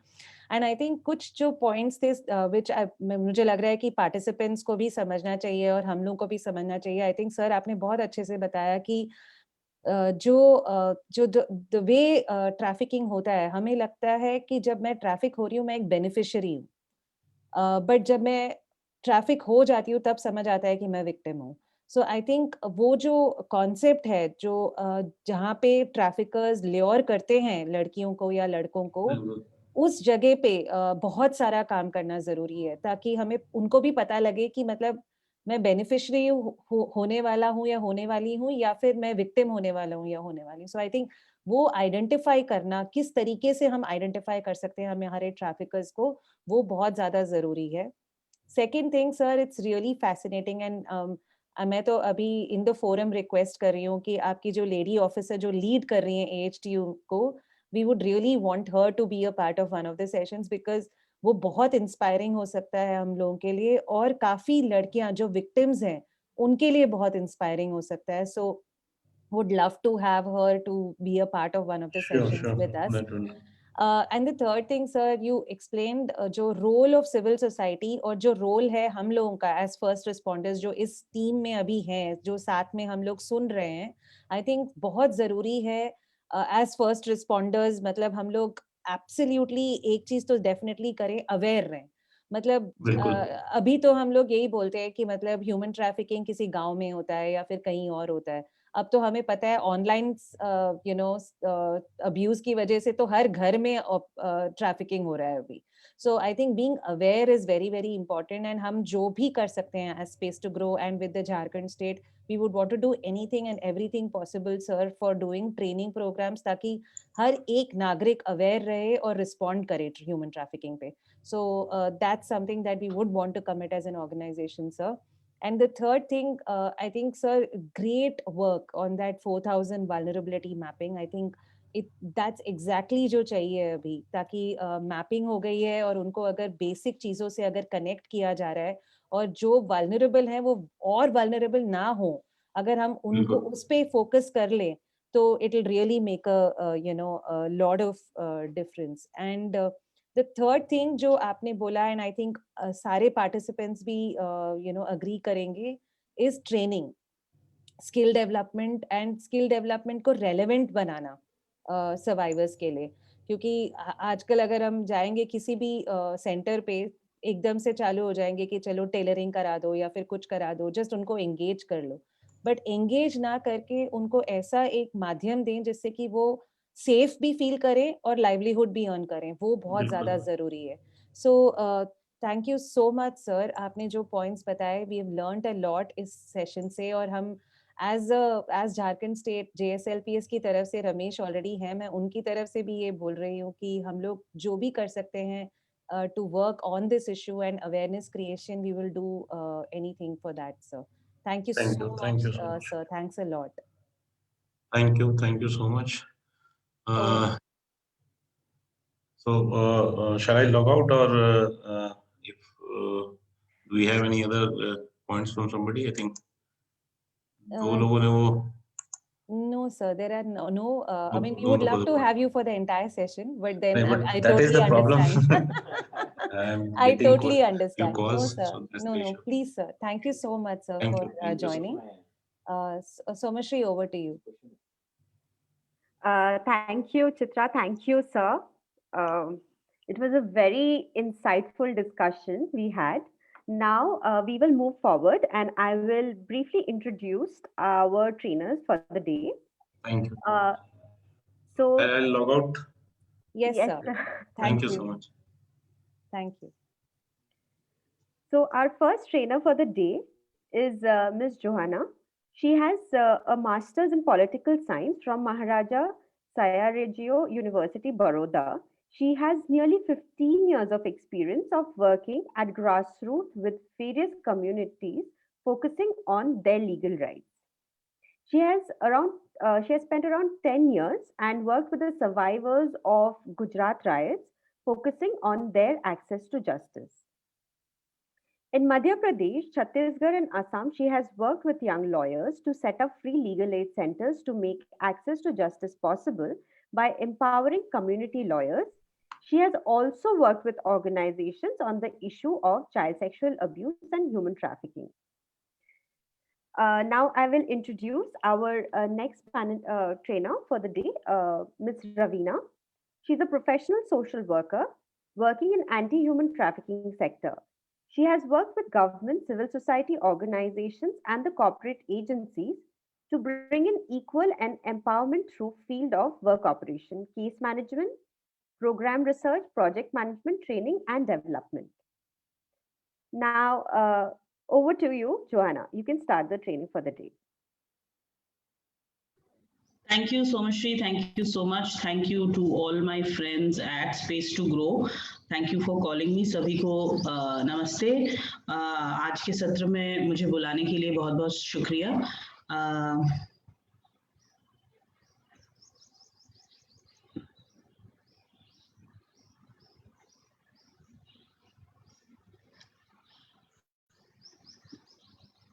आप ये PPT देख पा रहे हैं सभी?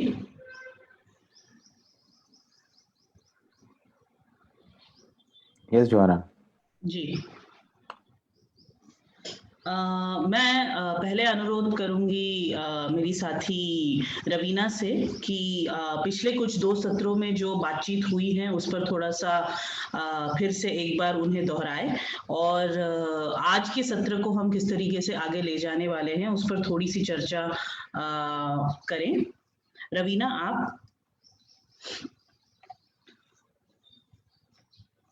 आप mute पर हैं। रवीना, आप अपने आप को अनम्यूट कर लीजिए। Thank you Joanna.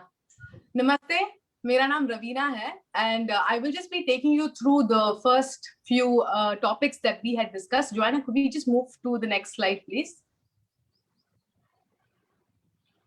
Yes. So पिछली बार हमने ट्रेनिंग में जो किया था, हमने किया था कि क्या है ये ह्यूमन ट्रैफिकिंग, कैसे होता है human trafficking, definition of human trafficking क्या है, what are basically the basics of this hidden crime of human trafficking के बारे में हमने थोड़ा सा ट्रेनिंग दिया था। हमने also changing trends of human trafficking, क्योंकि अभी तो पैंडेमिक और कोविड-19 में जो चेंजेस हुए थे इस क्राइम का, उसके बारे में हमने आपको ट्रेनिंग दिया था और मैग्नीट्यूड या फिर स्टैटिस्टिक्स ऑफ द क्राइम क्या था, स्टेट वाइज, इंडिया वाइज और ग्लोबली भी हमने डिस्कस किया था। And what were the learnings from the field, क्योंकि एक्सपर्ट्स जो थे फील्ड पे they came along with us and they spoke on the changing trends of human trafficking. हमने ऑल्सो आपको ट्रेनिंग दिया था कि कैसे कम्युनिटी से हम आइडेंटिफाई कर सकते हैं एक ह्यूमन ट्रैफिकिंग का केस के ऊपर और कैसे रिस्पॉन्ड कर सकते हैं इस सर्वाइवर्स और ये विक्टिम्स ऑफ ह्यूमन ट्रैफिकिंग जो होते हैं, how do you respond to cases from a legal और from a social work perspective से, उसके ऊपर हमने थोड़ा सा पॉइंट्स टच किया था। And finally we had spoken about identifiers of the crime. जब हम आइडेंटिफायर्स के बारे में जब हम बात किया था, हमने किया था कि गवर्नमेंट से जो आइडेंटिफायर्स है उसके ऊपर हमने थोड़ा सा ट्रेनिंग दिया था। आज हम जोआना और मैं, can you go to the next slide Joanna? We will be talking to you about the stakeholders and we will be talking to you about rescue के बाद जो challenges होते हैं, rescue के बाद process जो होता है, क्या होता है ये process from a legal standpoint and from a social work standpoint.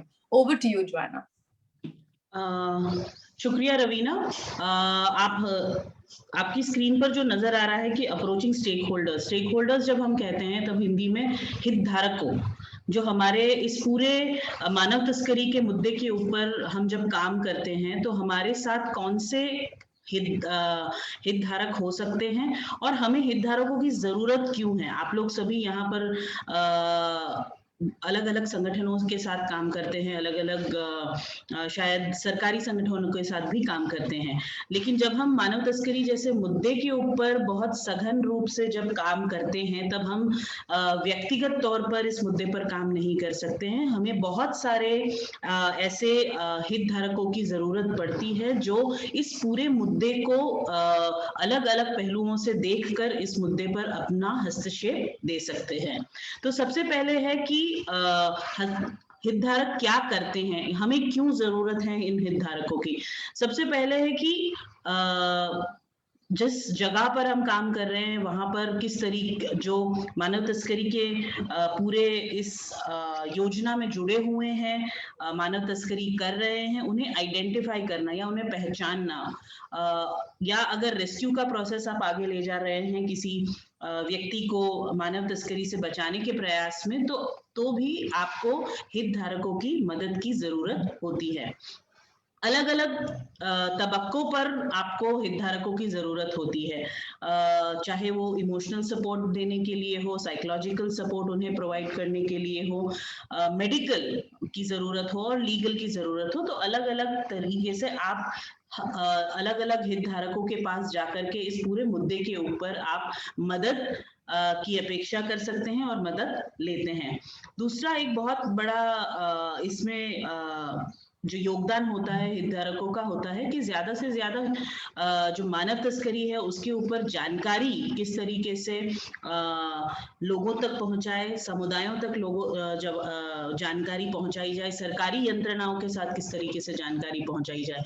ये भी जो एक पूरा सत्र हम अब कर रहे हैं स्पेस टू ग्रो के साथ, तो ये भी एक पूरा प्रयास यही है कि किस तरीके से ज्यादा लोगों तक हम पहुंचे जानकारी के माध्यम से। और एक और उसका पहलू ये भी है कि किस तरीके से इस पूरे ये जो पूरा एक मानव तस्करी का एक बड़ा सा जो नेक्सस है या बड़ा एक गुट है, उसको किस तरीके से हम रोक सकते हैं और किस तरीके से उस पर हम हस्तक्षेप कर सकते हैं। तो इसलिए हमें हमारे हितधारकों की बहुत ज्यादा जरूरत होती है। अब हम हितधारक जो है, अलग अलग किस्म से हमारे हितधारक है। हितधारक अलग अलग क्षेत्र में है, उन तक हमारी पहुंच अलग अलग कारणों से हम उनके पास पहुंच सकते हैं, या अलग अलग माध्यमों से हम उनके पास पहुंच सकते हैं। जैसे आप जब जैसे स्क्रीन पर देख सकते हैं, ऑनलाइन टेलीफोनिक जो लाइंस है, जैसे 1098 है, टोल फ्री नंबर है, जिसमें टोल फ्री नंबर में चाइल्ड लाइन जो टोल फ्री नंबर चलाती है कि आपको अगर कहीं पर भी ये शंका हो कि कोई भी बच्चा या कोई भी नाबालिग बच्चा जो है किसी भी तरीके से आपको शंका के दायरे में अगर आपको लगता है, तो आप इस नंबर पर फोन करके इत्तला कर सकते हैं या बच्चे को मदद पहुंचाने की पूरा प्रयास इसमें कर सकते हैं। उसके साथ जो है कि नेशनल चाइल्ड प्रोटेक्शन के लिए जो हमारी यंत्रणा बनाई गई है, national commission for protection of child rights, जो आयोग है बच्चों की सुरक्षा के लिए बनाया गया, जो राष्ट्रीय स्तर पर आयोग है और जो राज्य स्तर पर आयोग है, दोनों स्तरों पर ये आयोग की उपस्थिति है और हम दोनों स्तर पर इस आयोग की मदद ले सकते हैं। हम आयोग की मदद तब लेते हैं जब हम किसी मुद्दे के ऊपर काम कर रहे हैं। आपने बहुत सारे अलग अलग तरीकों, आपने पुलिस से मदद ली, आपने जो कोर्ट से मदद ली, आपने संस्थाओं से मदद ली। जब हम आयोग की बात करते हैं, आयोग का बहुत बड़ा हाथ होता है कि ये इस पूरे मुद्दे को एक तो इसमें हस्तक्षेप कर इसमें कुछ प्रकार से रिकमेंडेशंस दे सकती है, या उसमें क्या हो सकता है किसी एक केस में या किसी एक बड़े से मानव तस्करी से संबंधित कुछ मुद्दे जो निकल करके आते हैं, तो उसमें किस तरीके से ये जो आयोग है उसका हस्तक्षेप हो सकता है। उसी तरीके से मानव अधिकार आयोग का भी हम एक हितग्राही के तौर पर इस्तेमाल कर सकते हैं। जब हम मानव अधिकार की बात करते हैं, क्योंकि ये पूरा जो हम मानव तस्करी की हम पूरी जो बात कर रहे हैं, वो बहुत सघन रूप से और बहुत स्पष्ट रूप से मानव अधिकार के हनन के क्षेत्र में हम इसको देखते हैं। इसीलिए अगर हमारी पैरवी जो है अलग अलग स्तरों पर नहीं होती है, तो मानव अधिकार आयोग में पैरवी करने का भी हमारे पास प्रावधान है, और मानव अधिकार आयोग भी हमारी एक हितग्राही के रूप में हम उन्हें देख सकते हैं। पुलिस यंत्रणा एक हितग्राही है, जिसके बारे में अभी सर ने भी बातचीत की, तो उस पर ज्यादा मैं बातचीत नहीं करूंगी। तो पूरी पुलिस जरूर से एक हितग्राही है। उसी के साथ साथ झालसा आप लोग कहते हैं झारखंड में, कि प्रत्येक स्टेट में, प्रत्येक राज्य में, प्रत्येक जिले में डिस्ट्रिक्ट लीगल सर्विसेज अथॉरिटी होती है, और ये निशुल्क कानूनी सेवा के लिए जो बनाया गया है प्राधिकरण, हम जिसे कहते हैं, इस हर एक डिस्ट्रिक्ट में इसकी मौजूदगी है, और इनके माध्यम से आप कानूनी मदद, जैसे कि किसी वकील की मदद लेना, आपको अगर इस पूरे किसी केस पर या मुद्दे पर आप काम कर रहे हैं, तो उसमें अगर कॉम्पनसेशन की बातचीत हो, तो कॉम्पनसेशन के लिए भी आप जो झालसा है वहाँ के वकील, वहाँ के पैरालीगल, उनकी मदद आप ले सकते हैं। उसी के साथ साथ जैसे साइबर सेल है, साइबर दोस्त है, तो साइबर अगर ऑनलाइन किसी भी प्रकार से कोई घटना होती है, तो वहां पर आप अपनी कंप्लेंट रजिस्टर करवा सकते हैं, वहां पर आप अपनी कंप्लेंट्स को आगे ले जाने का पूरा प्रयास कर सकते हैं। उसी के साथ साथ वन स्टॉप सेंटर जो है, प्रत्येक जिले में सखी सेंटर है। सखी सेंटर का सबसे बड़ा जो मुख्य काम यही है कि अगर आपके पास किसी भी प्रकार से कोई केस आए, तो उस केस में आप सबसे पहले जब मेडिकल जांच की जरूरत होती है, खास करके अगर सेक्सुअल वायलेंस की केसेस हो, तो उसमें सखी वन स्टॉप सेंटर भी हमारे हितग्राहियों में से एक है, जिनके पास हमें जाकर के पहली जो जांच है, प्रथम जांच जो है वो वहां पर वन स्टॉप सेंटर में हो सकती है। उसी के साथ साथ महिला एवं बाल विकास का जो डिपार्टमेंट है वो भी हमारा एक हितग्राही के तौर पर हम उन्हें देख सकते हैं। उसी के साथ साथ समुदाय में बहुत अलग अलग प्रकार से हितग्राही हैं जिनकी हम मदद ले सकते हैं इस पूरे मानव तस्करी के मुद्दे के ऊपर काम करने के लिए। परिवार में मौजूद लोग, आपके आस पड़ोस में जो लोग हैं, संस्थाएं हैं, पुलिस है, काउंसलर्स है, एंटी ह्यूमन ट्रैफिकिंग यूनिट्स जो प्रत्येक शहर, प्रत्येक राज्य में मौजूद है, उनका हम मदद ले सकते हैं। चाइल्ड वेलफेयर कमिटीज जिसको हम CWC के नाम से सभी प्रचलित जानते हैं, तो ये हर एक जिले में CWC की मौजूदगी होती है। CWCs के जो मेंबर्स होते हैं आप उनसे भी मदद ले सकते हैं। तो और दूसरा है कि community champions trained and aware. आप सभी साथी जो यहाँ मौजूद हैं वो कई सालों से इस मुद्दे के ऊपर काम कर रहे हैं। कई यंग लोगों को आपने ट्रेन किया होगा, कई सारे लोगों को गांव के स्तर पर, पंचायत के स्तर पर किस तरीके से इस मुद्दे पे हस्तक्षेप करना चाहिए उसके लिए आपने ट्रेनिंग दी होगी। तो ये सारे लोग जो हैं वो हमारे एक पूरे हितग्राहियों के दायरे में आते हैं। और हितग्राही जो हम जिनके साथ काम करते हैं, अलग अलग हितग्राही जो हमारे हैं वो हमें अलग अलग वक्त पर, अलग अलग समय पर हम उनकी मदद ले सकते हैं। आगे बढ़ते हुए, जैसे कि सब डिविजनल मैजिस्ट्रेट है जिसको हम SDM वगैरह कहते हैं, हम एक सवाल आप में यही आएगा कि आपने लिस्ट तो हमें बता दी कि भाई ये सारे लोग हैं, हम इनसे बातचीत, हमें इनकी मदद मिल सकती है, लेकिन हम इन तक पहुंचेंगे कैसे? एक सामान्य व्यक्ति को प्रश्न हो सकता है कि क्या मैं SDM के ऑफिस में जा सकती हूँ, SDM में मेरी सुनवाई होगी? क्या अगर किसी मुद्दे की जानकारी मेरे पास है तो मैं उसकी पैरवी कैसे करूं, मैं किस तरीके से उसमें आगे बढ़ूं? ये एक प्रथम प्रश्न है आपके जहन में सबसे पहले आएगा, या किसी भी सामान्य व्यक्ति के जहन में पहले आएगा कि मैं किस तरीके से इस मुद्दे के ऊपर आगे काम करूं। तो सबसे पहले अगर हम ब्लॉक स्तर पे इसकी बात कर रहे हैं, तालुका स्तर पर अगर हम बातचीत कर रहे हैं, तो तहसीलदार है। तहसीलदार के पास जब आप जाते हैं कि भाई इस तरीके से गांव में ये घटनाओं का चलन हमें नजर आ रहा है, आप वहां पर आवेदन करते हैं, आप वहां पर जानकारी देते हैं। ये उस स्तर पर है कि जब आपको लगता है कि घटनाएं हो रही है, आपके पास पुख्ता कोई एक केस या एक घटना नहीं है, तब आप तहसीलदार के पास जाते हैं एक पूरी व्यापक जानकारी के बारे में देने के लिए। लेकिन जब अगर कोई केस हो, जब आपको ठोस रूप से पता है और व्यापक स्तर पर आपके पास जानकारी है कि यहाँ पे इस गांव से इस बच्चा ये वगैरह गए हैं, तो आप सबसे पहले पुलिस के पास जो है ये जानकारी लेकर जा सकते हैं। यहाँ पर हम जब कहते हैं कि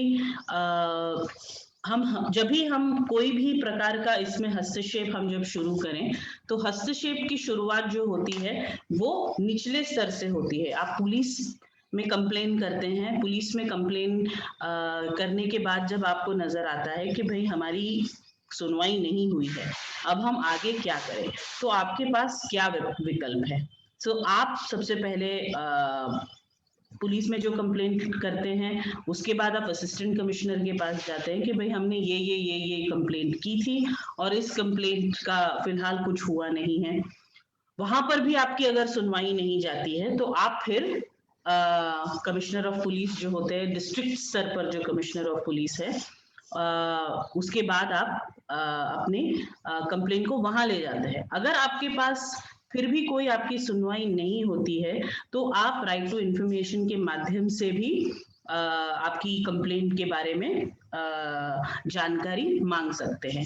दूसरा विकल्प मेरे ख्याल से, अगर FIR के स्तर पर आप बातचीत कर रहे हैं, तो FIR अगर है और आपकी FIR को दर्ज नहीं किया गया है, तो FIR जब दर्ज नहीं की जा सकती है तो आपके पास 2-3 विकल्प है जो मेरे ख्याल से पिछले स्तर में पिछले सत्र में सोमश्री ने उसके बारे में चर्चा की थी। अब जब इसवी में हमारे जो हितग्राही है सीडब्ल्यूसी के साथ आपका किस तरीके से आपकी बातचीत कब होगी, आप सीडब्ल्यूसी के पास कब पहुंचेंगे। सबसे पहले ये है कि अगर आपको किसी भी तरीके से किसी घटना के बारे में जानकारी मिलती है, अगर आपकी सरकारी यंत्रणा जैसे तहसीलदार, कमिश्नर, पुलिस वगैरह के साथ आपकी बातचीत नहीं होती है, तो आप सीडब्ल्यूसी जो चाइल्ड वेलफेयर कमेटी है, प्रत्येक क्षेत्र में ये चाइल्ड वेलफेयर कमेटी जो है वो मौजूद, प्रत्येक डिस्ट्रिक्ट में मौजूद होती है। उनके अलग अलग राज्यों में इसकी काम करने का जो तरीका है वो अलग अलग है। कुछ जगहों पे वो सिर्फ हफ्ते में 2 दिन बैठते हैं, कुछ जगहों पर वो पूरे हफ्ते बैठते हैं, कुछ जगहों पर सिर्फ 1 व्यक्ति या 2 व्यक्ति होते हैं, कई जगहों पर 7-7, 8-8 व्यक्ति एज मेंबर भी होते हैं। तो सीडब्ल्यूसी का जो पूरा काम है वो इस तरीके का है कि अगर आप जानकारी लेकर आते हैं या किसी बच्चे को सीडब्ल्यूसी के सामने आप प्रोड्यूस करते हैं कि भाई ये बच्चा गुम गया है या इसे मदद की जरूरत है, तो तुरंत सीडब्ल्यूसी को इस पर कार्यवाही करने की जरूरत पड़ती है। एक चीज हमें यहाँ पर ध्यान रखना है, अगर कोई बच्चा रेस्क्यू करके आता है या हम किसी बच्चों को सड़क से भी अगर उठाया जाता है और कोई आप होम्स चला रहे हो या आप कुछ भी चला रहे हो, आप बच्चों को बिना सीडब्ल्यूसी के सामने प्रस्तुत किए आपके ना ही आप उनको अपने होम्स में रख सकते हैं, ना ही आप उनको किसी भी प्रकार की डायरेक्ट इस तरीके से मदद पहुंचा सकते हैं। तो सीडब्ल्यूसी जो है वो एक तरीके से हर एक क्षेत्र में, एक तरीके से हर एक डिस्ट्रिक्ट में जो बच्चे या जो बच्चे जिन पर जिसको मदद की जरूरत है या जो कहीं भी कानून के दायरे में आ गए हैं, तो उन्हें उनकी जवाबदारी जो पहले स्तरीय होती है वो सीडब्ल्यूसी की होती है। तो इसीलिए अगर आपकी पैरवी कई जगहों पर नहीं चलती है तो सीडब्ल्यूसी भी आपके पास एक माध्यम है जहां से आप उनके साथ बातचीत कर सकते हैं, जहां से आप उनके साथ हस्तक्षेप कर सकते हैं। इसमें सिर्फ बच्चे को कानूनी सहायता नहीं, बच्चे को किस तरीके से अगर 18 साल की उम्र तक मदद की जरूरत है तो सीडब्ल्यूसी किस तरीके से अलग अलग प्रयास कर सकती हैं, अलग अलग ऑर्डर पास कर सकती है, जिससे बच्चे के विकास के संदर्भ में जो भी निर्णय लेने हैं तो वो सीडब्ल्यूसी लेती है। सीडब्ल्यूसी के पास पावर्स हैं कि वो किस तरीके से बच्चों की पूरी जो जानकारी है, बच्चों पीड़ित बच्चा है या कानून के दायरे में आया हुआ बच्चा है तो उसकी मदद किस तरीके से की जाती है, उस पर उनकी क्षमताएं हैं और उस क्षमताओं का वो इस्तेमाल करके बच्चे के देखरेख और पूर्ण रूप से बच्चे को मदद पहुंचाने के लिए प्रयास सीडब्ल्यूसी करती है। स्पेशल जुवेनाइल पुलिस यूनिट जो है, हर एक डिस्ट्रिक्ट में स्पेशल जुवेनाइल पुलिस यूनिट होता है। वो शायद पुलिस स्टेशन के अंदर किसी एक पुलिस को जुवेनाइल पुलिस की तरीके से नियुक्त किया जाता है। तो इनका काम भी यही होता है कि अगर कोई बच्चा जो है खास करके गुनाह के दायरे में आता है तो उनकी मदद किस तरीके से की जा सकती है। उसे अगर बच्चे को अगर पुलिस ने अरेस्ट किया है या बच्चे को किसी गुनाह में पकड़ा है तो सीडब्ल्यूसी के सामने प्रस्तुत करना, उसका मेडिकल करवाना, ये सारी चीजें जो है ये स्पेशल जुवेनाइल पुलिस यूनिट के जो ऑफिसर होते हैं उनके दायरे में ये काम आता है। चाइल्ड लाइन की जो चाइल्ड लाइन आप सभी को पता होगा कि आप फोन घुमाएंगे तो चाइल्ड लाइन रेस्क्यू भी करती है, चाइल्ड लाइन सीडब्ल्यूसी के सामने बच्चे को प्रोड्यूस भी करती है, एफआईआर भी दर्ज करवाती है। चाइल्ड लाइन भी एक संस्था के रूप में काम करती है, लेकिन इसमें हमारा यही है कि जहां तक हम इमीडिएटली नहीं पहुंच सकते वहां तक अगर आप किसी भी सामान्य व्यक्ति को अगर पता नहीं है कि कोई बच्चा मुश्किल में है तो हम उसे किस तरीके से मदद कर सकते हैं, तो ये आपका सबसे आसान, सबसे प्राथमिक रूप पर आप कहाँ पर जा सकते हैं उसका ये बहुत ही सटीक जो है माध्यम है। अगर मैं बहुत फास्ट जा रही हूँ और मेरे बातचीत में कुछ समझ नहीं आ रहा है तो आप प्लीज मुझे रोककर बता सकते हैं। मैं आपका चैट्स नहीं देख सकती हूँ, तो रवीना, सोमश्री, आप बता सकते हैं नो कि प्रॉब्लम जोआना, आप कंटिन्यू करिए। अगर कुछ ऐसा होगा तो वील पॉज एंड आपको बता देंगे हम लोग। जी जी जी, अगर कुछ, हाँ जी। एंड जोआना, अगर पोल का भी क्वेश्चन पब्लिश करना है बीच में तो आप बता देना सोमश्री को। जी जी जी जी, थैंक यू।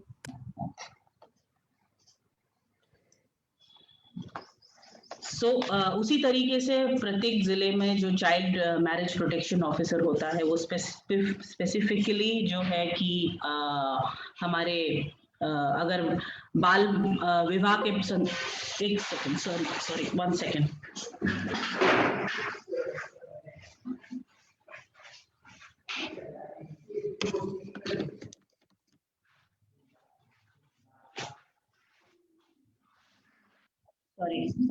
बाल विवाह के संदर्भ में अगर कोई भी मुद्दा नजर आता है तो चाइल्ड प्रोटेक्शन ऑफिसर इसमें पूरी तरीके से हस्तक्षेप कर सकता है, और ये ब्लॉक लेवल पर भी मौजूद होते हैं। तो ब्लॉक डेवलपमेंट ऑफिसर है वो child protection officer, child marriage prevention officer के रूप में काम कर सकते हैं। तो मुझे लगता है कि वहां पर ब्लॉक लेवल पर भी मौजूदगी है।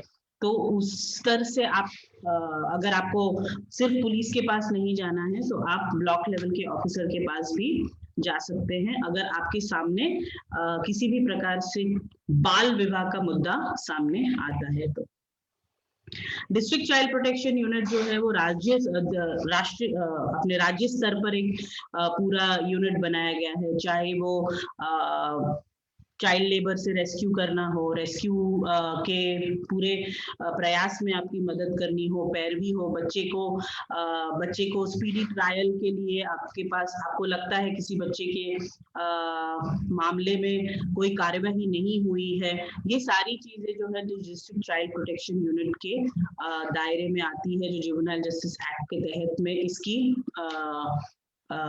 इसका पूरा प्रयोजन जो इसको दिया गया है। रवीना, आप, मुझे लगता है कि अब पहला प्रश्न जो है वो रख सकती हैं।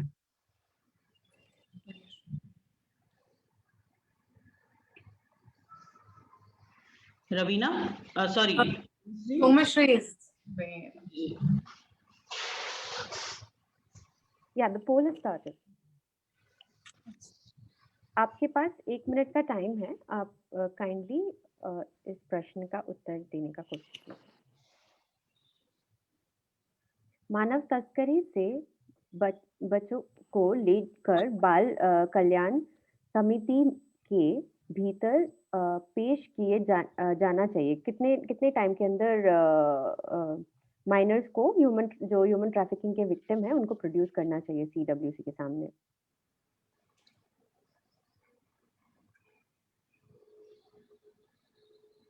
हमारे पास और 10 सेकंड है।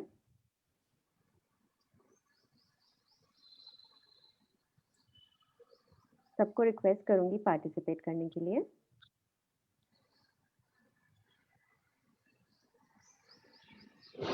Okay,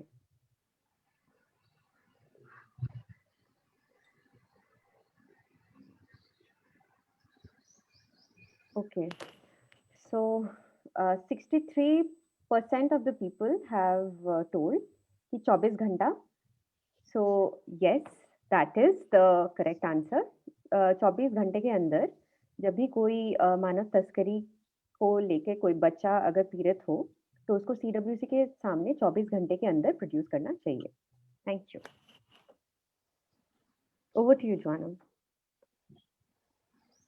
The screen has to move. Oh, I have to move. Okay, got it. I'm unable to move. Oh, okay. Raveena, अब आप थोड़ा सा इस पर चर्चा करेंगी? जी, शुक्रिया। after what Joanna spoke and after your poll answers, और जो भी आशुतोष sir ने जो भी when he spoke, I don't feel like this is necessary at all. Everything was spoken so much in detail. तो इसीलिए मैं जल्दी से आपको बता दूंगी कि अभी हम क्या डिस्कस करने वाले हैं. तो हम डिस्कस ये करने वाले हैं कि सोशल वर्क पर्सपेक्टिव से रेस्क्यू के बाद चैलेंजेस जो होते हैं, क्या होते हैं ये चैलेंजेस, और विक्टिम्स का सुरक्षा कैसे कर सकते हैं. तो फर्स्टली हमें ये इंश्योर करना पड़ेगा, जब सेफ्टी या फिर जब सुरक्षा की बात आती है तो हमें इंश्योर करना पड़ेगा कि ध्यान में रखना पड़ेगा कि पुलिस कैसे बात कर रहे हैं हमारे विक्टिम्स या फिर सर्वाइवर्स ऑफ ह्यूमन ट्रैफिकिंग के साथ. जो क्वेश्चंस उन लोग पूछते हैं ना, what is the tone of their questions क्या पूछ रहे हैं वो लोग, क्यों पूछ रहे हैं, and is the survivor in a state of mind to answer those questions. ये जो होता है बहुत मुख्य होता है. सेकेंडली, रेस्क्यू के टाइम पर जितने भी आई विटनेसेस थे वहां पे, we'll have to see at least 2 या 3 लोगों को हमें we'll have to bring them to the police station और उन लोगों का witness statement जो है रिकॉर्ड करना पड़ता है. Thirdly, we'll have to register FIR on all HT crimes on HT sections. FIR register करना पड़ता है on human trafficking sections only, और ये हमने कवर किया है पिछले 2 trainings पे. एक बड़ा क्वेश्चन जो आता है वो है कि who can be the complainant, कौन हो सकता है कंप्लेनेंट ये मैडम, और आंसर उसके लिए है कि जिसको भी अपराध का ज्ञान हो वो they can be the complainant. whoever has knowledge on the crime can become the complainant of the crime.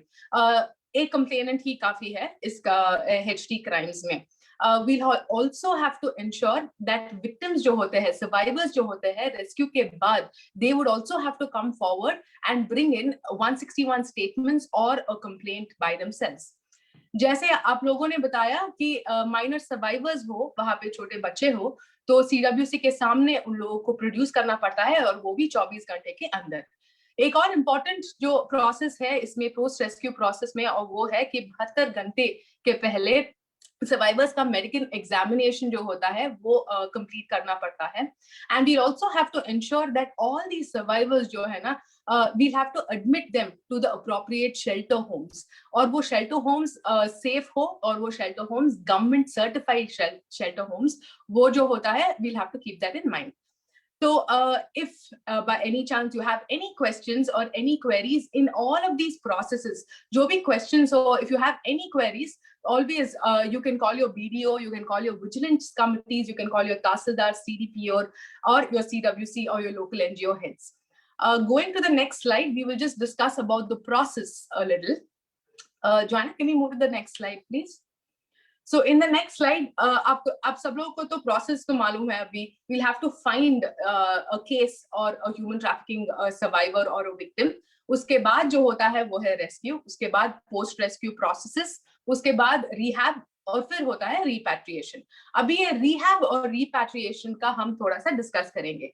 Rehab और रिपैट्रिएशन मतलब पुनर्वास के जब हम डिस्कस करते हैं, एक तो वो होता है कि after the post rescue process जो होता है, सर्वाइवर्स को उनका फैमिलीज या उनका कम्युनिटीज में जब हम वापस रिपैट्रिएट करते हैं, we have to always ensure कि how are they reacting towards the survivors, react कैसे कर रहे हैं इन सर्वाइवर्स के साथ, are they speaking well, are they shunning them of the community. ये सब तो क्वेश्चंस जो होते हैं एज सोशल वर्कर्स हमें जाके उन लोगों को बताना है कि आप स्वीकार करिए इन लोगों को पहले, उसके बाद हम आप लोगों को उन लोगों के पास या फिर फैमिली काउंसलिंग जो भी चाहिए हम लोग आपको देंगे, लेकिन पहले देखते ही उन लोगों को just see to it that you are welcoming towards victims of human trafficking. वो एक प्रोसेस है. Secondly, we'll also have to ensure that the victim of human trafficking who is turned into a survivor also gets enough medical attention. जैसे हमने एक case देखा था पहले, we have to ensure that each victim, each survivor of human trafficking को they get enough medical care. And if you have a question कि कहाँ जा सकते हैं मैडम हम medical care के लिए, you can go to the nearest primary healthcare center first. अभी ये primary healthcare center, if they're not responding well to you, please call the district health officer. Each district में district health officer होंगे, और वो officers को आप call करके बता सकते हो कि ऐसा एक case है, can you please help us in this case. तीसरा जो है, we'll also have to ensure that family counseling हो. Family counseling में जब हम बात करते हैं तो हम बात करते हैं कि ये सर्वाइवर है, इस सर्वाइवर का पास्ट क्या है, इस सर्वाइवर का स्टोरी क्या है, रेस्क्यू कैसे हुआ था, और अभी what is she going to do in future. जब हम ये बात कर रहे हैं, you should always need to ensure that the family is not emotionally taken aback. वो emotionally ज्यादा react ना करे, वो हमें थोड़ा सा ध्यान में रखना पड़ेगा. And lastly, we also need to ensure, like I always say, that they have to feel welcome. In victims or survivors of human trafficking को, you will have to ensure that the community and family सही तरीके से स्वीकार करे. दूसरा जो component जो आता है in rehabilitation में, वो है education. Like the government of India says that there is free and compulsory education for everyone below the age of 14. अगर minor children हो जो आपने rescue किया है, इन minor लोगों को आपको you'll have to ensure that you enroll them into a nearby school. और anyways ये जो है वो है free है and this is compulsory education, so वो तो problem नहीं होगा. Problem कहाँ आता है कि जब ये बच्चे लोग आते हैं, they say madam we are not interested in education. कितने सारे बच्चे हैं जो आते हैं और बताते हैं कि madam I am not interested in education.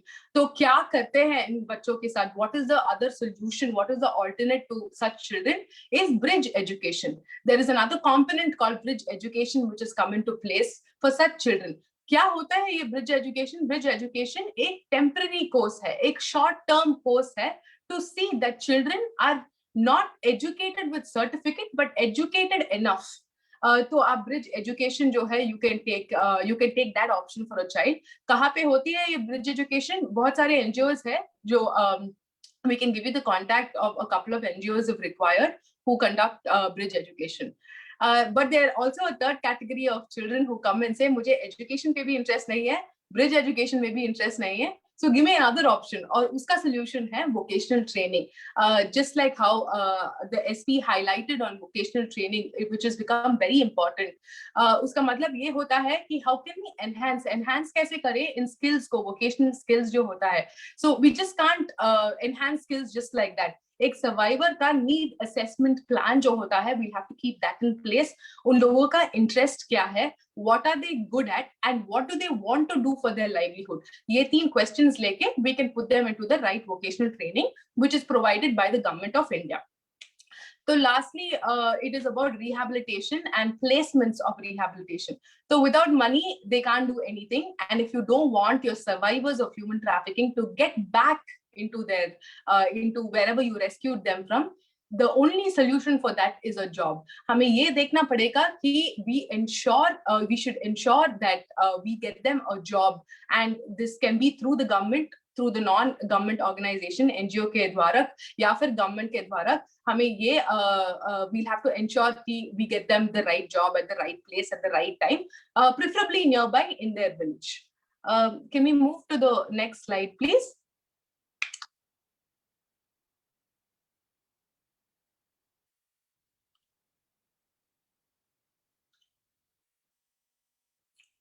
Can you see it? Not as yet. It shows on my screen. Yes, it shows now. Yes, thank you, Joanna. I'll just touch upon this very briefly क्योंकि हमने इसके ऊपर already बात किया है. और एक तो वो है कि referral support. एक victim of human trafficking या survivor of human trafficking के लिए 2 चीजें बहुत important होती है. एक तो वो है focus और दूसरा वो है support. और ये दोनों देने के लिए there are so many people in the government working towards this. एक जो होता है वो है counselor. To give motivation and support financially, emotionally and in every other manner. It's not easy for one person or for one individual to do it constantly. इसीलिए आप if you link the victims of human trafficking or survivors of human trafficking through a counselor or to a counselor, it will be much more easier उन लोगों के लिए share करने के लिए and to get a holistic growth or a holistic picture on this. Secondly, we also need to ensure that they get enough healthcare, medical facilities जो होते हैं, we need to ensure that they get enough medical attention. और मैं ये suggest करूँगी कि अगर वो एक female survivor हो तो एक female medical officer ही treat करे, और अगर वो male survivor हो तो male medical officer ही treat करे.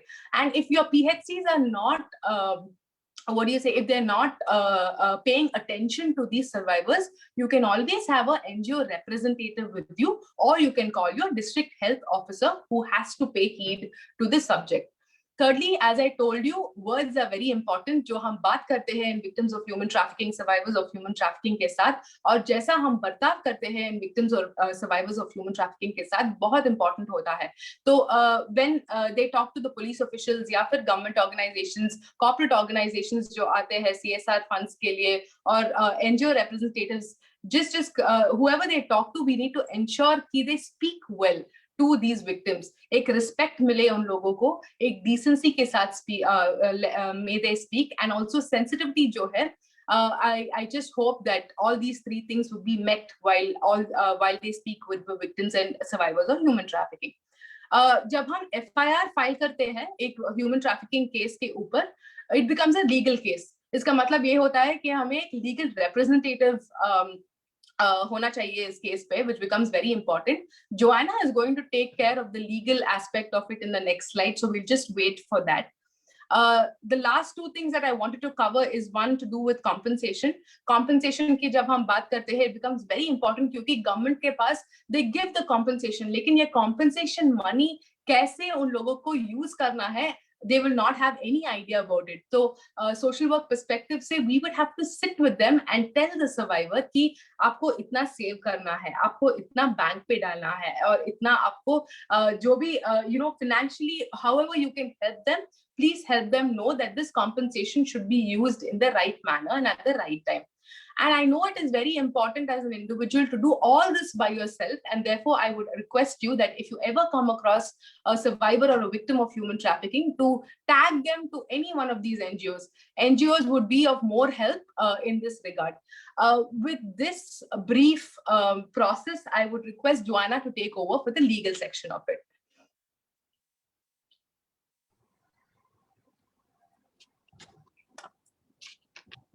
शुक्रिया रवीना।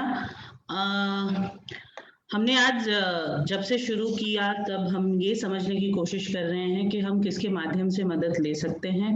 रवीना ने जो पूरा एक समझ हमें यहाँ पर अभी दी है कि एक समाज सेवक की सेविका या सेवक की तरीके से हम किस तरीके से इस पूरे मानव तस्करी के जितने भी हमारे विक्टिम्स हैं उनके साथ हम, या सर्वाइवर्स हैं उनके साथ हम किस तरीके से हस्तक्षेप कर सकते हैं, ताकि जब वो समुदाय में जाए, ताकि जब वो अपने घर लौटे या जहाँ पर भी लौटे तो वो अपने पैरों पर किस तरीके से खड़े हो सकते हैं, सक्षम किस तरीके से बन सकते हैं। उनको सक्षम बनाना और पुनर्वास जब उनका होता है तब किस तरीके से हम उनको अलग अलग माध्यमों से मदद कर सकते हैं, उसके ऊपर रवीना ने कुछ जानकारी दी। अब बहुत एक स्पेसिफिक मुद्दों के ऊपर हम जो बातचीत करेंगे, आप लोगों ने आगे के सत्र में किस तरीके से कानूनी हस्तक्षेप किया जा सकता है, चाहे वो FIR के माध्यम से हो, चाहे वो केस को आगे बढ़ाने के माध्यम से हो, तो केस FIR रजिस्टर करना वगैरह वगैरह। आज हम जो ये चर्चा कर रहे हैं कि कानूनी सेवा, हमें इस पूरे मुद्दे पर काम करते वक्त कानूनी सेवा कैसे प्राप्त हो सकती है, कहाँ से प्राप्त हो सकती है, कौन हमें इसमें मदद कर सकता है। तो एक थोड़ा सा इसके ऊपर हम आज चर्चा थोड़ी और आगे बढ़ाएंगे कि कानूनी मदद कहाँ से हमें मिल सकती है। सबसे पहले कानूनी मदद की हमें अपेक्षा शायद संस्थाओं से ही हो जो हमारी तरह काम करती है, हमारे सोच के साथ संलग्न होती है, तो उस संस्थाओं को हम ज़्यादातर सबसे पहले उन तक पहुंचते हैं। जैसे यहाँ पर एक उदाहरण ह्यूमन राइट्स लॉ नेटवर्क का दिया हुआ है, वैसे ही आपके झारखंड क्षेत्र में बहुत सारी संस्थाएं हैं। सेंटर फॉर सोशल जस्टिस जो गुमला की संस्था है वो भी आपकी इसमें मदद कर सकती है। डिस्ट्रिक्ट लीगल सर्विस अथॉरिटी और स्टेट लीगल सर्विसेज अथॉरिटी, ये इसके बारे में हमने आगे भी चर्चा की। प्रत्येक जिले में विधिक सेवा प्राधिकरण है, उसी तरीके से राज्य सेवा प्राधिकरण भी प्रत्येक राज्य में मौजूद है। उसी तरीके से high court legal service authority, sessions court में भी जो आपको मुफ्त कानूनी या मुफ्त विधिक सेवा की जो जरूरत होती है, निशुल्क विधिक सेवा की जरूरत अगर हो तो आपको सेशन कोर्ट्स में भी वो मिल सकती है। हाई कोर्ट के स्तर पर भी निशुल्क विधिक सेवा की सुविधा आपको मौजूद है। उसी तरीके से सुप्रीम कोर्ट में अगर आप आए और आपके पास वकील ना हो या आपके पास विधिक सेवा के लिए किसी भी प्रकार से मदद की आपको जरूरत हो तो आपके पास ये एक विकल्प उपलब्ध है कि आप निशुल्क विधिक सेवा के लिए आवेदन कर सकते हैं और मांग कर सकते हैं। और जो नालसा है, national authority of legal services authority, ये बेसिकली राज्य स्तर पर जो एक राष्ट्रीय स्तर पर एक स्ट्रक्चर इस तरीके से बनाया गया है कि वो आपको कानूनी सेवा, मुफ्त कानूनी सेवा प्राप्त करवाने के लिए पूरी सी मदद कर सकती है। इसके अंदर अलग अलग तरीके से उन्होंने, जैसे डिस्ट्रिक्ट के स्तर पर, स्टेट के स्तर पर, हाई कोर्ट, सुप्रीम कोर्ट, इस स्तर पर अलग अलग जगहों पर ये मौजूद है ताकि आप तक निशुल्क विधिक सेवा किस तरीके से पहुंचाई जा सकती है। आपके पास सबसे पहले ये प्रश्न आएगा कि अगर मुझे किसी वकील की जरूरत है तो मैं वकील की मांग कैसे कर सकता हूँ। अगर आप किसी सर्वाइवर के साथ उसके केस के साथ आप जूझ रहे हैं और उस सर्वाइवर को किसी भी तरीके से निशुल्क विधिक सेवा की जरूरत है, सबसे पहले ये समझना जरूरी है क्योंकि इन मुद्दों के अंदर एक प्रोसिक्यूशन वकील जो होता है, जिसे हम सरकारी वकील कहते हैं, सरकारी वकील हमेशा मौजूद होते हैं। लेकिन सरकारी वकील के साथ अगर आपको लगता है कि मुझे वकील की ज़रूरत है और मेरे पास पैसे नहीं हैं, लेकिन मैं चाहती हूँ कि मुझे मदद की जाए, तो निशुल्क विधिक सेवा प्राप्त करने के लिए आपको ऑनलाइन और ऑफलाइन दोनों तरीके से फॉर्म आप भर सकते हैं। अगर आप तालुका जो कोर्ट होती है या ब्लॉक लेवल पर जो कोर्ट है, वहाँ पर भी आपको निशुल्क सेवा प्राप्त करने के लिए फॉर्म उपलब्ध कराया जा सकता है। आप लिखित में इस फॉर्म को भर सकती हैं या ऑनलाइन भी इस पर आप ऑनलाइन भी आवेदन इस पे कर सकते हैं। इसमें खास करके आपका नाम, इसमें जेंडर है, आप कहाँ रहते हैं, आप काम कर रहे हैं नहीं कर रहे हैं, भारतीय है या, और उसके साथ जो आपको प्रूफ लगते हैं वो आपको जोड़ने जरूरी है।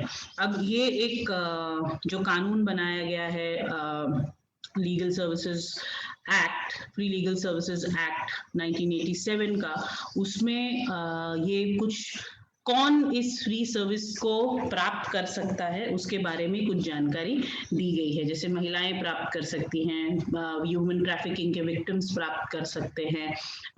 उसी तरीके से अगर कोई किसी की मानसिक तौर पर अगर हालत ठीक नहीं है और उन्हें मदद की ज़रूरत है तो वो भी ये सेवाएं ले सकते हैं। प्रत्येक राज्य में अगर किसी व्यक्ति की सालाना इनकम जो है वो एक अमाउंट से कम हो तो उससे भी लीगल सर्विसेज प्राप्त हो सकती है। जैसे झारखंड के लिए अगर आपकी सालाना इनकम 3 लाख से कम है तो आप फ्री लीगल एड सर्विस के लिए अप्लाई बिल्कुल कर सकते हैं। तो उसके लिए आपको आपका इनकम सर्टिफिकेट और उसके साथ एक एफिडेविट भी देना पड़ता है। दूसरा ये है कि आप एप्लीकेशन जो है ईमेल के माध्यम से भी भेज सकते हैं। यहाँ पर ईमेल जो दिया गया है, तो इस ईमेल के माध्यम से भी आप अपनी एप्लीकेशन को भेज सकते हैं। आपके जितने भी कागजात है उसे भी आप उसी के साथ संलग्न करके भेज सकते हैं। आपको अगर लगता है कि आप एप्लीकेशन लिखने के लिए सक्षम नहीं है या आपके पास एप्लीकेशन लिखने के लिए कोई मदद उस वक्त मौजूद नहीं है, तो आप district legal services authority block स्तरीय जो कोर्ट है उसमें भी जो विधिक सेवा की डेस्क है वहाँ पर भी जाकर आप ओरली एक डिमांड कर सकते हैं कि मुझे कानूनी मदद की ज़रूरत है, मेरा ये केस है। अभी नालसा की जो उनकी कुछ स्कीम्स बनाई गई हैं। उन स्कीम्स में एक स्कीम ये भी है कि जहां पर पैरालीगल पैरालीगल को जो हम कहते हैं कि प्रत्येक स्तर पर प्राथमिक कानूनी मदद पहुंचाने के लिए, जैसे आप पैरामेडिक्स को जानते हैं जो प्राथमिक मेडिकल सेवा पहुंचाता है, वैसे उसी तरीके से प्राथमिक कानूनी सेवा किस तरीके से पहुंचाई जा सकती है उसके लिए भी कुछ वॉलंटियर्स को तैयार किया गया है। तो उनके माध्यम से भी आप ओरली जो है आप अपना आवेदन दे सकते हैं। जब आप आवेदन देते हैं तो उसके साथ जैसे हमने बताया कि अलग अलग किस्म की आपको एफिडेविट्स या जानकारी देने की जरूरत है, जैसे कि आइडेंटिटी प्रूफ्स है, रिक्विजिट सर्टिफिकेट्स है। अगर रिक्विजिट सर्टिफिकेट की अगर हम बात करें, जैसे इनकम सर्टिफिकेट की बात करें या विकलांगता की कोई सर्टिफिकेट हो, तो ये सारी चीजें आपको आपकी एप्लीकेशन के साथ संलग्न करना है। एप्लीकेशन को कमिटी, वहां पर जो कमिटी मौजूद होती है वो पूरी तरीके से जांच करती है कि सारे कागजात मौजूद है, और वो कागजात अगर उसे सहमत है और उससे सेटिस्फाइड है तो फिर आपको फ्री लीगल एड सर्विस के लिए नॉमिनेट किया जा सकता है। सोमश्री, आप अब पोल नेक्स्ट क्वेश्चन ले सकती है। श्योर।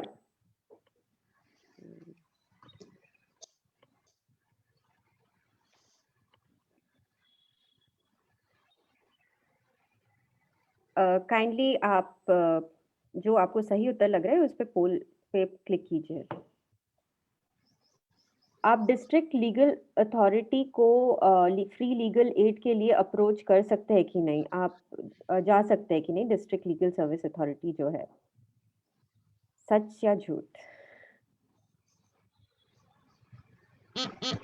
रिक्वेस्ट करूंगी सभी को पार्टिसिपेट करने के लिए। हमारे पास और 30 सेकंड बचा हुआ है।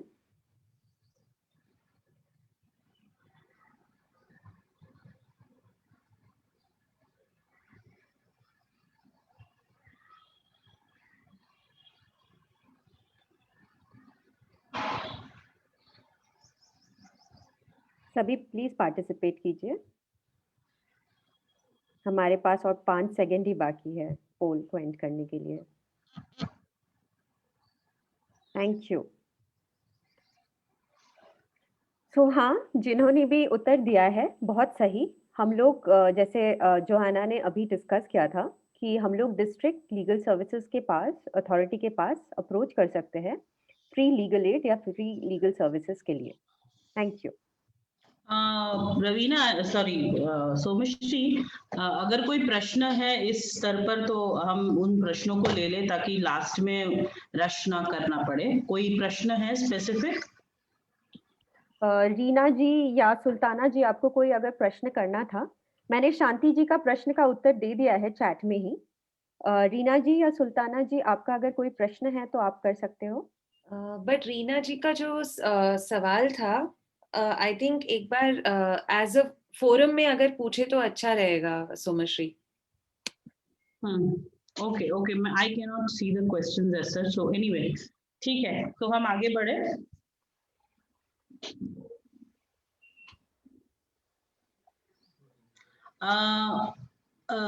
हमने ये तो कहा कि हम विधिक सेवा के लिए आवेदन कर सकते हैं, लेकिन आवेदन के बाद क्या होता है, आवेदन की मंजूरी के लिए कानूनी क्या प्रावधान है, उसके बारे में हम थोड़ी सी चर्चा करें।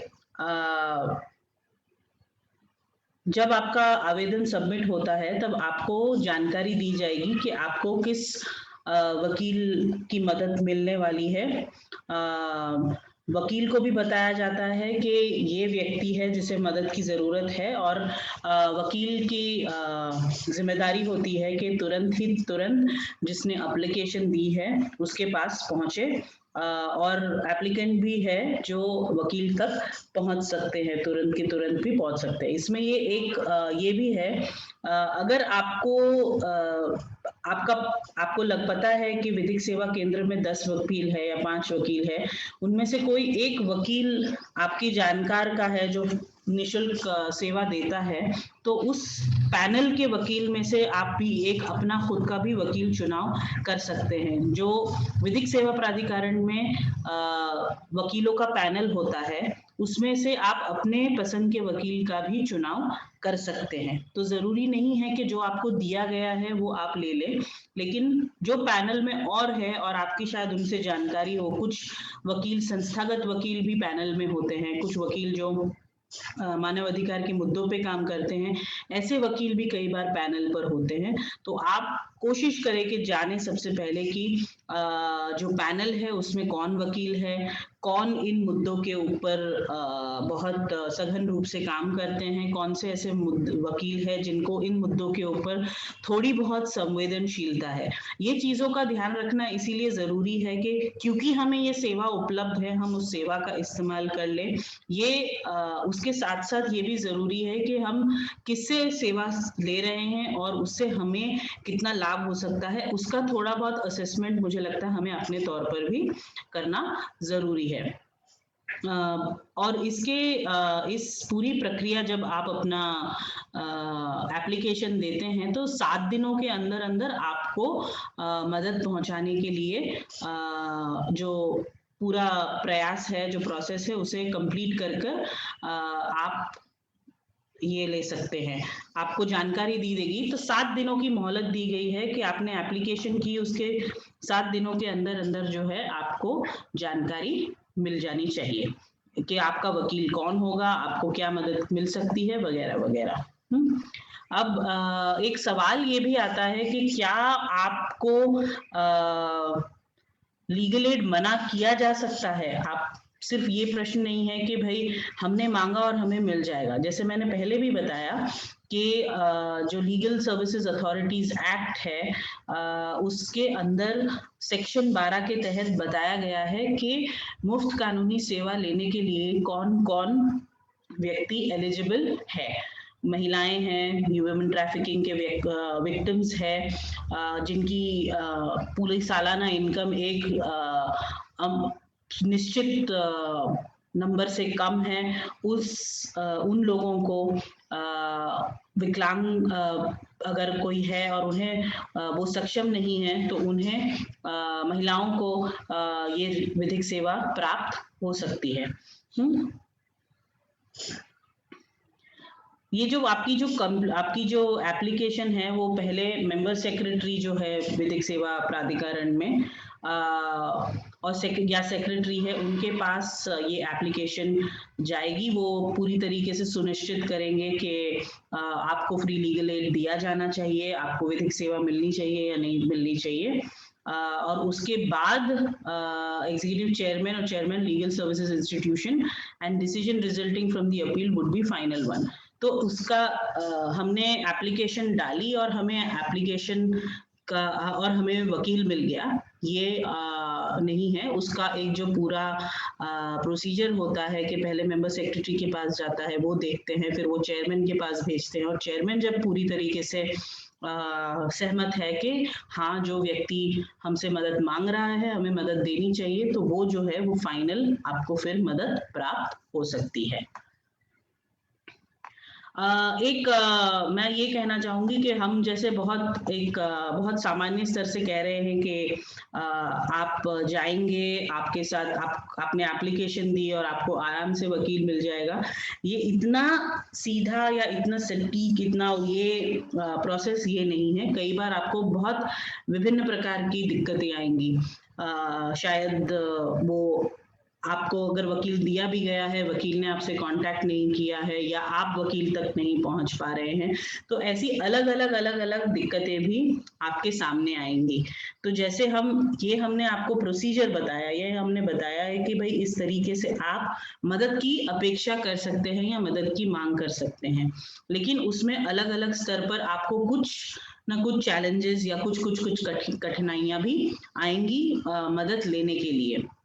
और इसीलिए हम ये नहीं कह रहे हैं कि जो हम आपको जिस तरीके से हम बता रहे हैं कि मदद आपको मिल जाएगी, वो उस प्रयास में आपको थोड़ी बहुत मेहनत करनी पड़ेगी। उस पर आपने एप्लीकेशन दी तो 7 दिनों के बाद आप उसकी जानकारी लेने जाएं। आपका जो वकील आपको दिया गया है उसके बारे में भी थोड़ी आप पूछताछ करें कि हमें ये वकील मिला है तो क्या इस वकील ने पहले कुछ इन केसेस में काम किया है या नहीं किया है, और ये सारी चीजें बहुत अगर हम संस्थागत रूप पे काम कर रहे हैं तो इन सब चीजों के बारे में जानकारी होना बहुत जरूरी है, क्योंकि ये कानून इसीलिए बनाया गया था, free legal services authority act इसीलिए बनाया गया था ताकि जिन लोगों तक जिन्हें हम कानून की मदद, जिनको अधिक से अधिक जरूरत है लेकिन वो कानून की मदद ले नहीं पाते हैं, क्योंकि 2-3 चीजें होती है उसमें। एक तो ये है कि कानूनी दावपेच बहुत मुश्किल है, लोगों के अंदर बहुत डर होता है कि क्या हम वकील के पास जाएंगे तो हमें बहुत सारे पैसे खर्च करने पड़ेंगे। तो उसी कारण ये कानून जो लाया गया था ताकि हम जिसको एक्सेस टू जस्टिस की बात कहते हैं कि एक्सेस टू जस्टिस जो है वो आसान हो जाए और ज्यादा से ज्यादा लोगों तक पहुंच पाए, इसलिए ये कानून बनाया गया। इस कानून के अमलीकरण में बहुत दिक्कतें आई, लेकिन 2010 के बाद काफी इसमें बदलाव लाने की कोशिश की गई ताकि एक्सेस टू जस्टिस को हम ज्यादा से ज्यादा आसान बना सके। इसीलिए पैरालीगल वॉलंटियर्स आए, पैनल लॉयर्स के लिए कुछ सुविधाएं भी दी गई वगैरह वगैरह। लेकिन इसमें मैं ये कहना चाहूंगी कि हम एज सोशल वर्कर्स, हम संस्थाओं में जो काम कर रहे हैं, हमारी तरफ से हमें भी कुछ होमवर्क करना जरूरी है। पैनल के बारे में जानना, कौन वकील पैनल में है, किन्होंने इन केसेस के ऊपर काम किया है वगैरह वगैरह। अब हम अगर आप रेस्क्यू में जुड़े हैं और रेस्क्यू जब आप करके आते हैं तब कुछ चैलेंजेस रेस्क्यू के बाद आपके पास जरूर आइए, और खास करके ये चैलेंजेस कानूनी मुद्दों पर, कानूनी पॉइंट्स पर, कानूनी इश्यूज के ऊपर भी हो सकती है। Jurisdictional issues of the to file the FIR. कभी कभी ये होता है कि एफआईआर कहाँ फाइल करनी चाहिए, ये बच्चा कहाँ का है, एफआईआर कैसे फाइल होगी, कौन फाइल करेगा, किस पुलिस स्टेशन में फाइल होगी। तो ये एक प्रश्न भी बहुत बार आ जाता है, जैसे कि अगर बच्चा दिल्ली से यहाँ आ गया है, झारखंड आ गया है, लेकिन उसके साथ जो भी गुनाह हुआ है वो दिल्ली में हुआ है, तो सबसे पहले क्या एफआईआर दिल्ली में लॉन्च होनी चाहिए या जहाँ पर आप है वहाँ लॉन्च होनी चाहिए। तो आई थिंक जब आपने एफआईआर का पूरा सत्र किया था उसमें ये डिस्कशन हुआ था। फिर inefficient collaboration of medical and forensic evidence into the legal cases. अब सबसे बहुत महत्वपूर्ण होता है जब केस चलता है, जब कानूनी केस आगे बढ़ता है, तब पहले प्राथमिक स्तर पर मेडिकल ऑफिसर ने क्या रिपोर्ट दी है, उसके बाद जो फोरेंसिक्स हुए, फोरेंसिक तो वही नहीं होते, फोरेंसिक्स को अलग जगह पे भेजना पड़ता है, और उसमें से क्या निकल के आया है। कई बार ये होता है कि वो दो चीजों में तालमेल नहीं होता है। सबसे बड़ी दिक्कत यही होती है कि मेडिकल रिपोर्ट तो है लेकिन फोरेंसिक रिपोर्ट को आने में महीनों लग जाते हैं। क्रिमिनल केसेस में कई बार ये भी होता है कि फोरेंसिक रिपोर्ट्स नहीं आने की वजह से अनड्यू डिले आपको नजर आया। डिले होने के बाद जब आते भी है तो फोरेंसिक्स और मेडिकल रिपोर्ट्स की तालमेल में बहुत अंतर नजर आता है। तो इस वजह से कई बार केसेस को आगे चलाने में हमें बहुत दिक्कत नजर आती है। जब इंक्वायरी होती है तो पुलिस का सर्वाइवर्स के प्रति या विक्टिम्स के प्रति जो पूरा रवैया होता है, उस रवैये में भी बहुत बार दिक्कतें होती है। कई बार जेजे एक्ट के तहत चाइल्ड फ्रेंडली पुलिस को बहुत सारी चीजें कही गई है, लेकिन हकीकत में जब हम देखते हैं या आप सब जमीनी स्तर पर काम करते हैं तो आपको पता है कितनी बार जो होता है पुलिस यूनिफॉर्म में बच्चों के पास जाते हैं, एक उनका टोन जो होता है कि वो जिस तरीके से बात करते हैं, तो वो एक पूरा माहौल जो होता है सपोर्टिव नहीं होता है। और क्योंकि केस अगर चल रहा है कोर्ट में तो बार बार पुलिस को बच्चों के साथ बातचीत करनी पड़ती है, CWC के पास जाना पड़ता है, बहुत सारी चीजें होती है। तो इस वजह से जो है कि पुलिस का रवैया अलग अलग वक्त के पर आपको अलग अलग दिखेगा। एक कंसिस्टेंट चाइल्ड फ्रेंडली रवैया कभी कभी नजर नहीं भी आता है। शेल्टर होम्स है, CW होम्स, जो CWC homes are filled and therefore victims would be sent back home without rehabilitation. अभी कानून में बहुत प्रावधान जो दिया गया है या कानून में जो कहा गया है कि बेस्ट सूटेड या फिट पर्सन जो है, अगर बच्चे के माँ बाप है तो वो फिट पर्सन है, तो ज्यादा से ज्यादा CWC और शेल्टर होम की कोशिश यही रहती है कि बच्चों को हम वापस भेज दें, या जो विक्टिम है उनको हम उनके परिवार में वापस भेज दें, और उनके लिए वही बेस्ट सूटेड होता है। तो इस वजह से और उसकी कारण ये भी होते हैं कि अधिकतर हमारे पास इतने होम्स नहीं हैं जो सभी किस्म की मदद पूरी कर सके। कुछ होम्स में कुछ सर्विसेज हैं, कुछ होम्स में कुछ सर्विसेज नहीं होती है, तो इस वजह से दिक्कतें नजर आती है। तो शेल्टर होम्स, CWC होम्स भरे होने के कारण बच्चों का रिहेबिलिटेशन जिस तरीके से अभी रवीना ने जैसे बताया वैसे पूरा प्रयास कभी कभी नहीं भी होता है। कभी कुछ बच्चों का कहाँ है उनका घर, किस तरीके कहाँ पर है, कहाँ के लोकेशन है, क्योंकि बच्चे सालों साल घर नहीं जाते हैं और छोटी उम्र में जब घर छोड़ के जाते हैं तब उनके पास कोई जानकारी नहीं होती है कि हम कहाँ के हैं, या ना कोई एड्रेस प्रूफ होता है। कई बार बच्चे अपने गांव का नाम भूल जाते हैं, कई बार बच्चे अपने परिवारजनों के नाम भूल जाते हैं। तो उस वक्त जो है बहुत मुश्किलात होती है कि बच्चों को हम किस तरीके से कहाँ रिपैट्रिएट करें। NGO भी असमंजस में रहता है, सरकार भी असमंजस में रहती है कि भाई हम अब जाए, तो फिर हम उन्हें किस होम में लोकेट करते हैं, किस व्यक्ति के पास भेजते हैं, तो ये सारी दिक्कतें भी नजर आती है।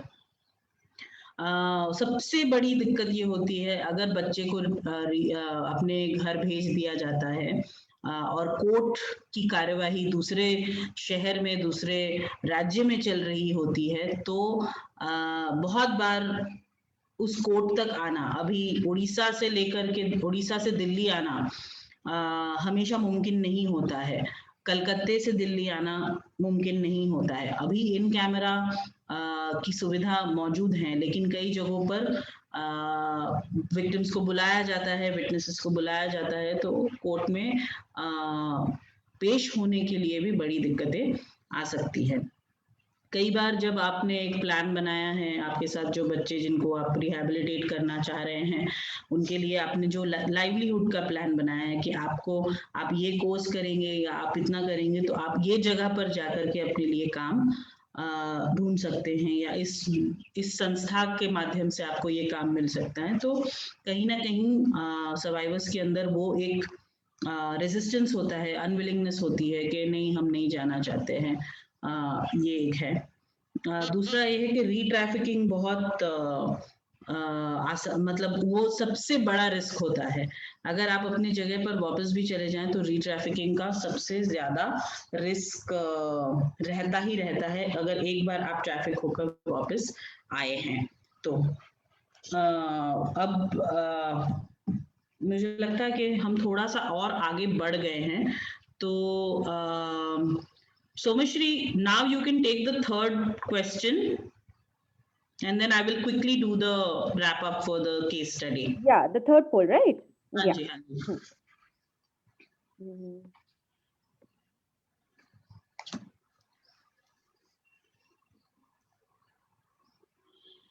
What proof do you need to prove eligibility for legal aid? आपको कानूनी तौर पे एक केस को आगे ले जाने के लिए क्या-क्या प्रूफ देना पड़ता है लीगल एड से, अगर आप सपोर्ट चाहते हो तो? एफिडेविट देना होगा आपके इनकम डिटेल के साथ, आइडेंटिटी प्रूफ के साथ, self declaration, police verification, none of the above.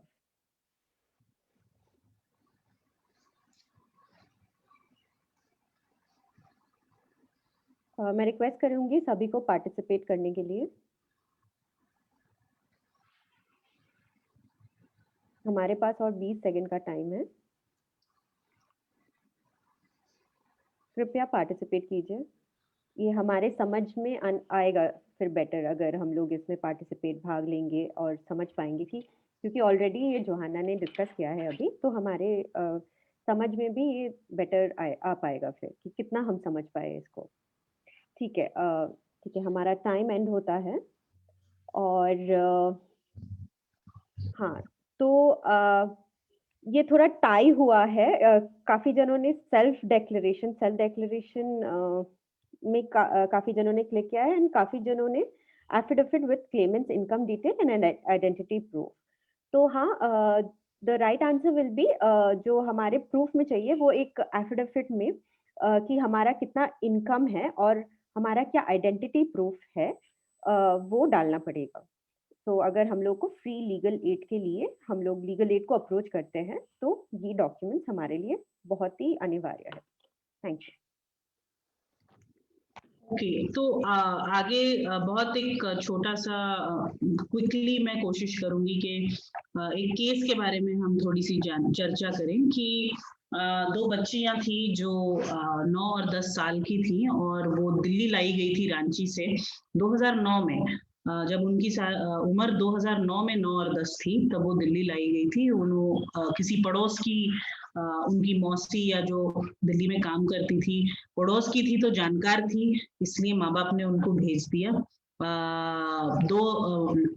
जो उनकी जानकार महिला थी उन्होंने दोनों के माँ बाप को 2000 रुपए दिए कि आपको हर महीने आपकी बेटियां काम करके पैसे भेजेंगे। जब ये पहुंची दिल्ली तो एक इलाके में किसी ऑफिस में पहले उन्हें रखा गया और जहां पर उन्होंने बहुत सी और लड़कियों को भी देखा। ये ऑफिस जो था वो दो व्यक्ति रमेश और नानी नाम के दो व्यक्ति थे और जिनके दो लड़के थे, दो बच्चे, दो बॉयज थे। तो उनका घर ऑफिस से बिल्कुल लगकर ही था, तो ऑफिस भी था और घर भी दोनों साथ में ही था। कुछ दिनों के बाद वहां रहने के बाद दोनों बच्चियों को अलग अलग जगह पर काम करने के लिए भेज दिया गया। 2009 से लेकर के 2017, 18, 19 तक वो घर नहीं गई थी और धीरे धीरे घर की मेमोरीज जो थी, घर कौन है, घर में क्या कौन लोग थे, घर कहाँ है, ये सारी जानकारी जो है वो भूल गए थे और उनको इतनी ना ही उनके पास कोई प्रूफ था, ना ही उनके पास कोई एड्रेस था, ना कोई टेलीफोन नंबर था ऐसा। तो हर 2 साल में दोनों बच्चियों को अलग अलग जगहों पर ले जाया जाता था। सिर्फ एक ही घर में वो इतने साल से नहीं काम कर रही थी, 2 साल के बाद जो है वो अलग अलग जगह पर ले जाता था। जब 2 साल खत्म होते थे वो लोग कुछ समय जो है वो रमेश और रानी के घर पर बिताते थे एंड रमेश और रानी के घर पर कुछ दिन बिताकर फिर दूसरे नए अपने काम के स्तर पर वो जाते हैं। तो ऐसे ही एक बार जब रमेश और रानी के घर पर वो दोनों बच्चियां आई तो पुलिस की रेड हुई और दोनों बच्चियों को रेस्क्यू किया गया।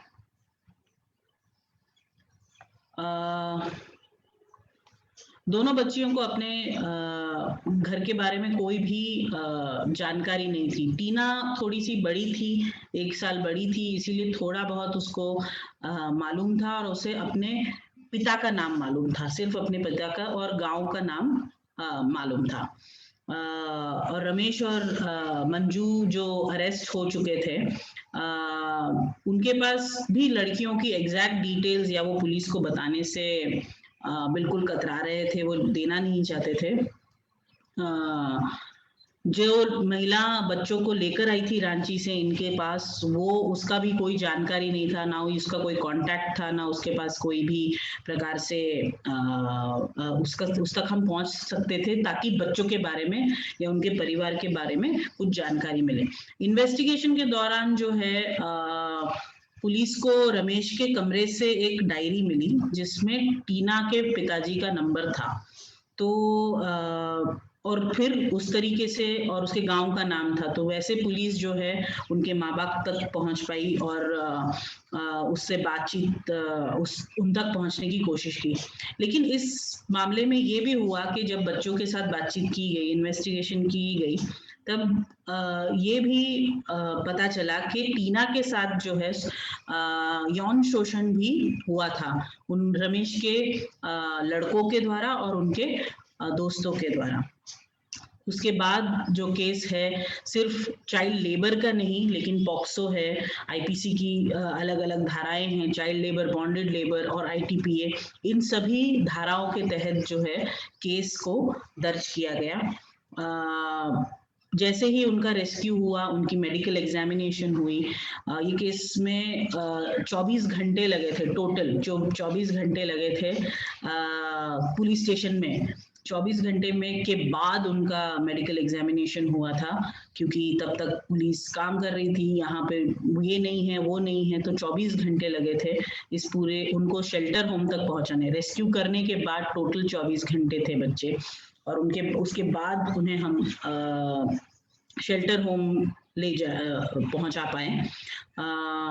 बच्चों का होम इन्वेस्टिगेशन करवाया गया। जैसे ही हमें अमर के बारे में पता चला, टीना के फादर के बारे में, वहाँ के लोकल एनजीओ के माध्यम से अमर तक पहुंचा गया और वहाँ पर क्या परिस्थिति है उसकी पूरी जानकारी ली गई। उसके बाद होम इन्वेस्टिगेशन रिपोर्ट जो बनाया गया, बच्चों को फिर उसके माध्यम से उनका प्लान बना करके फिर उन्हें घर भेज दिया गया।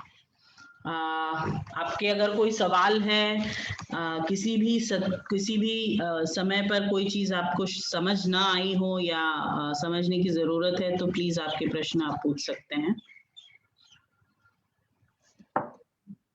आई थिंक हम लोग थोड़ा टाइम को ओवरशॉट कर गए। मैंने मोस्ट ऑफ द क्वेश्चन जो शांति जी का था, मैंने उस प्रश्न का जवाब देने का कोशिश किया यहाँ पे चैट बॉक्स में ही। रेशमा जी, आपने भी एक प्रश्न किया था, बट उसके बाद और कुछ सवाल हम लोगों का है, तो हमने वो चैट बॉक्स में डाला हुआ है। अगर आप उसका भी डिटेल हमें बता दें तो हम लोग जो भी और जिसका भी प्रश्न है आप हमें मेल कर दें, हम आपका रिस्पॉन्ड करने का कोशिश करेंगे इन द कमिंग डेज। तो क्योंकि अभी हम लोग का टाइम बहुत ही शॉर्ट है, हम लोग और इसको सेशन को अभी हम लोग क्लोज करेंगे, तो उससे पहले मैं थैंक यू बोलना चाहूंगी सब पार्टिसिपेंट्स को, and specially our trainers who took out their time and was with us. Joanna, Ravina, thanks a lot. Thank you to our guest, our keynote speaker, SP sir. You were amazing and very motivating. Thanks to NRLM and especially Nilesh ji, Abhay ji, Ramesh ji. And of course, I can't forget Space to Grow and the two founders of Space to Grow, Chitra and our co-partner, Mr. Anuj. And of course, Himanshu, who was at the back end and like constantly supporting the whole process. So thanks to all, and it was amazing, having such an interactive session with you all. Thank you. अगर कोई प्रश्न है, please हमें email करके पूछे. Thank you everyone. Thank you so much. Just wanted to say that जो भी सवाल होंगे आपके, आप भेजिए, हम जोआना और रवीना से संपर्क करके उनके जवाब लेके आपको जरूर ईमेल करेंगे. Thank you very much, Joanna and Ravina, and thanks everyone. Thank you. Thanks everyone.